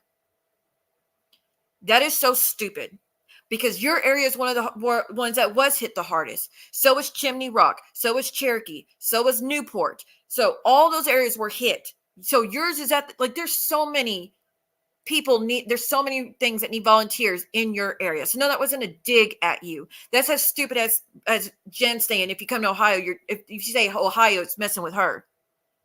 You don't own the whole area. Okay. So if anybody mentions Smoky Mountains, you're stop messing with me. I own that place. If you speak on it, you're speaking about me. It's stupid to say that Empress did. That's stupid to say that was me coming at you because I mentioned your town, but none of the other towns. Honey, the Red Cross didn't ask me to go anywhere else at that point. They asked me if I would go to Erwin to help, and I couldn't because I didn't have transportation. They said you'd have to have your own transportation. I looked on Uber app, and it's 2 hours away, so it would be like $120, and I couldn't afford to do it. That's why I mentioned Erwin. Then I said how we were sent to a funeral home that wasn't too far away, and we went to go help out there. But you said because I mentioned Erwin, none of these other places, that was me taking digs at you. No, it wasn't. Then you said you were going to show proof of a CashApp receipt because someone sent me a CashApp during that time that I didn't have the internet to prove. What are you going to prove with that? You could still send CashApps to someone whether they have internet or not. So you doing a live to show this CashApp receipt that someone sent me money while I was away and didn't have the internet. Why? What's the point in that? I could show it myself. You want me to show it myself? Because I didn't respond to it. How about you show where I responded to it? Did I respond to it during the time I was supposedly away? Or did I get a response after my internet came back? That Friday, I think it was. So this whole thing you got going, it makes no fucking sense. Also, you said, see what my live wasn't about you. Great. I'm glad it wasn't about me. I didn't know what it was. You said that you were talking about the things you said in Stalker's stream. Honey, I don't watch her streams. So I don't know what the fuck you said in the chat. The only reason I knew you said anything is because someone emailed me and let me know, hey, Empress is talking about how she's going to do a live about you and show a CashApp receipt. And I'm like, what the fuck's that about? She never sent me anything. I never sent anything. What's it supposed to prove? So that's why I thought it was about me. Sorry if it wasn't. I don't know what the fuck you said in Stalker's chat. But that's why I thought it wasn't me trying to make it about me. I was told you were doing a stream about me and you were supposed to be showing some receipt. That's the only reason I said anything. But your whole thing that's why you're coming at me so hard is because me sharing a detail about my son's friend that you think I was lying about. And then you sit there and say that you saw the messages that Keista Marie sent and I made it look different than what she said. No, what she said is what she said, that there was more involvement in a loss of a loved one. I'm not going to get in details out of respect for your family, but that's how she said it. And I will go try to find the message if you want it, but that is how she said those things. I didn't make that up. I didn't try to make it worse than it was just to to get back at her or whatever the fuck you accused me of. But there's more she sent me too about even your kid. So you can sit here and say all you want that she wasn't talking shit like that, but she was. And she said about, anyway, I'm not going to get into it, but I found one of the screenshots where she is just, let's see. She never had, yeah, I'm not going to read that. She talks about your child. She talks about your sister. She talks about your custody. She talks about your mom. She talks about your addictions, allegedly. She says she has your address. Let's see. How she's mad that you were in Jen's talking shit and that nobody reached out to you. All that is in one of these messages. So I don't know how, I don't want to say who sent the Cash App because I don't know if this person's told that group. And I mean, I can tell you privately, but someone sent me a Cash App while I was gone that y'all would never expect, probably, that has had issues with me and been going at me for a while now. But when I was gone, because my internet and everything was out, they sent a Cash App, which I didn't see it until I came back and got my internet back that day. But that's when I saw it. And supposedly she was going to show this proof of a Cash App being sent. To prove what? I don't fucking know. But she's got this whole vendetta that's why she's coming at me so hard, is because I shared something or I made up something about, no, I didn't make shit up. You think I made it up.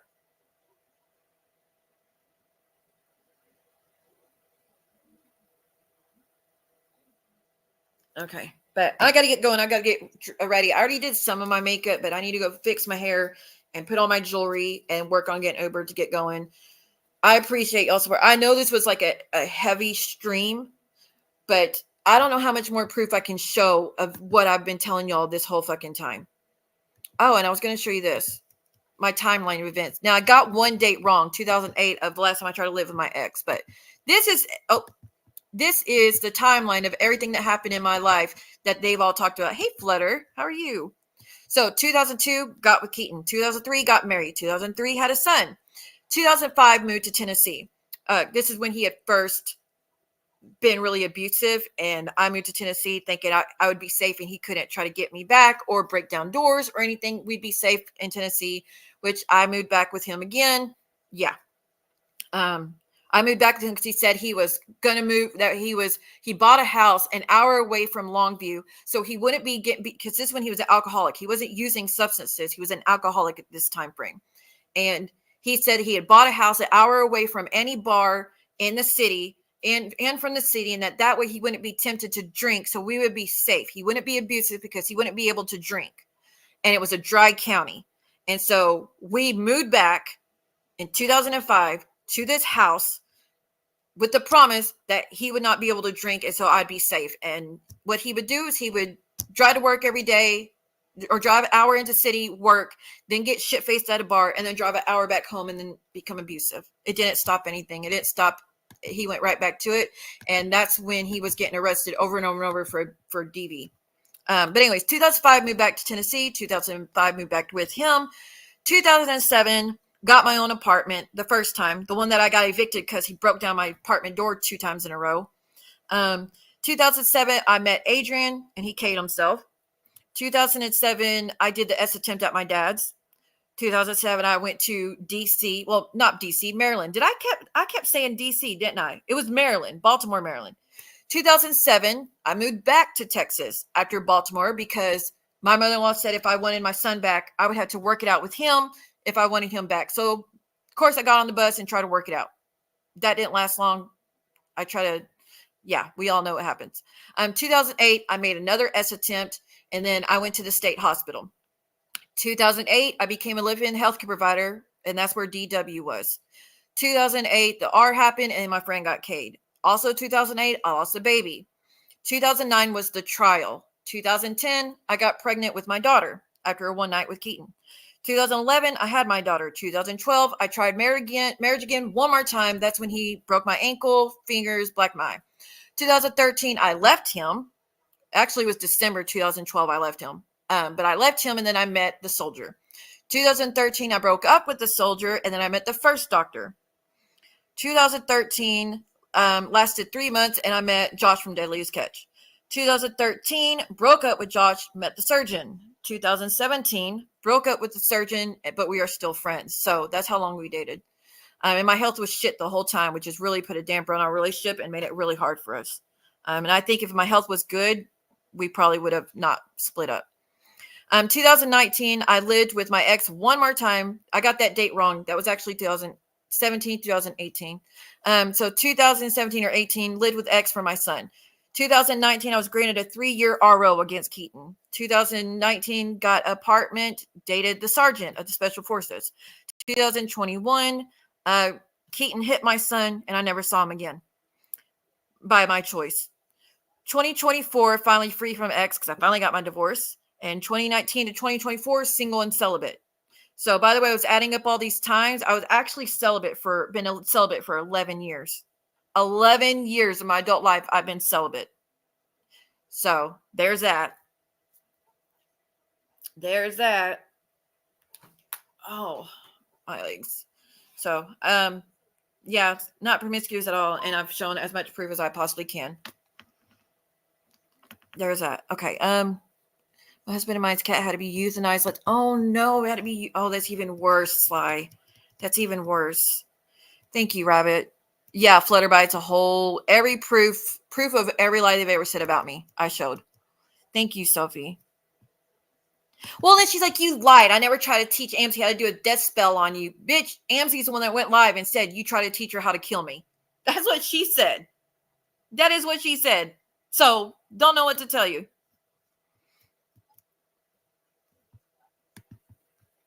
I know, Jade. That was dumb.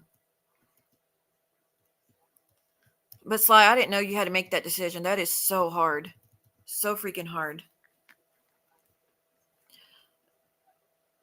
No, MW, I actually don't. I don't do anything like that. Scout's honor. I haven't done anything to satisfy anything. I just don't need it. I don't need that type of attention from anybody, even myself. I don't need it. And like I said, I'm ready to go till Princess at least is out of the house, probably even longer. I don't need that shit.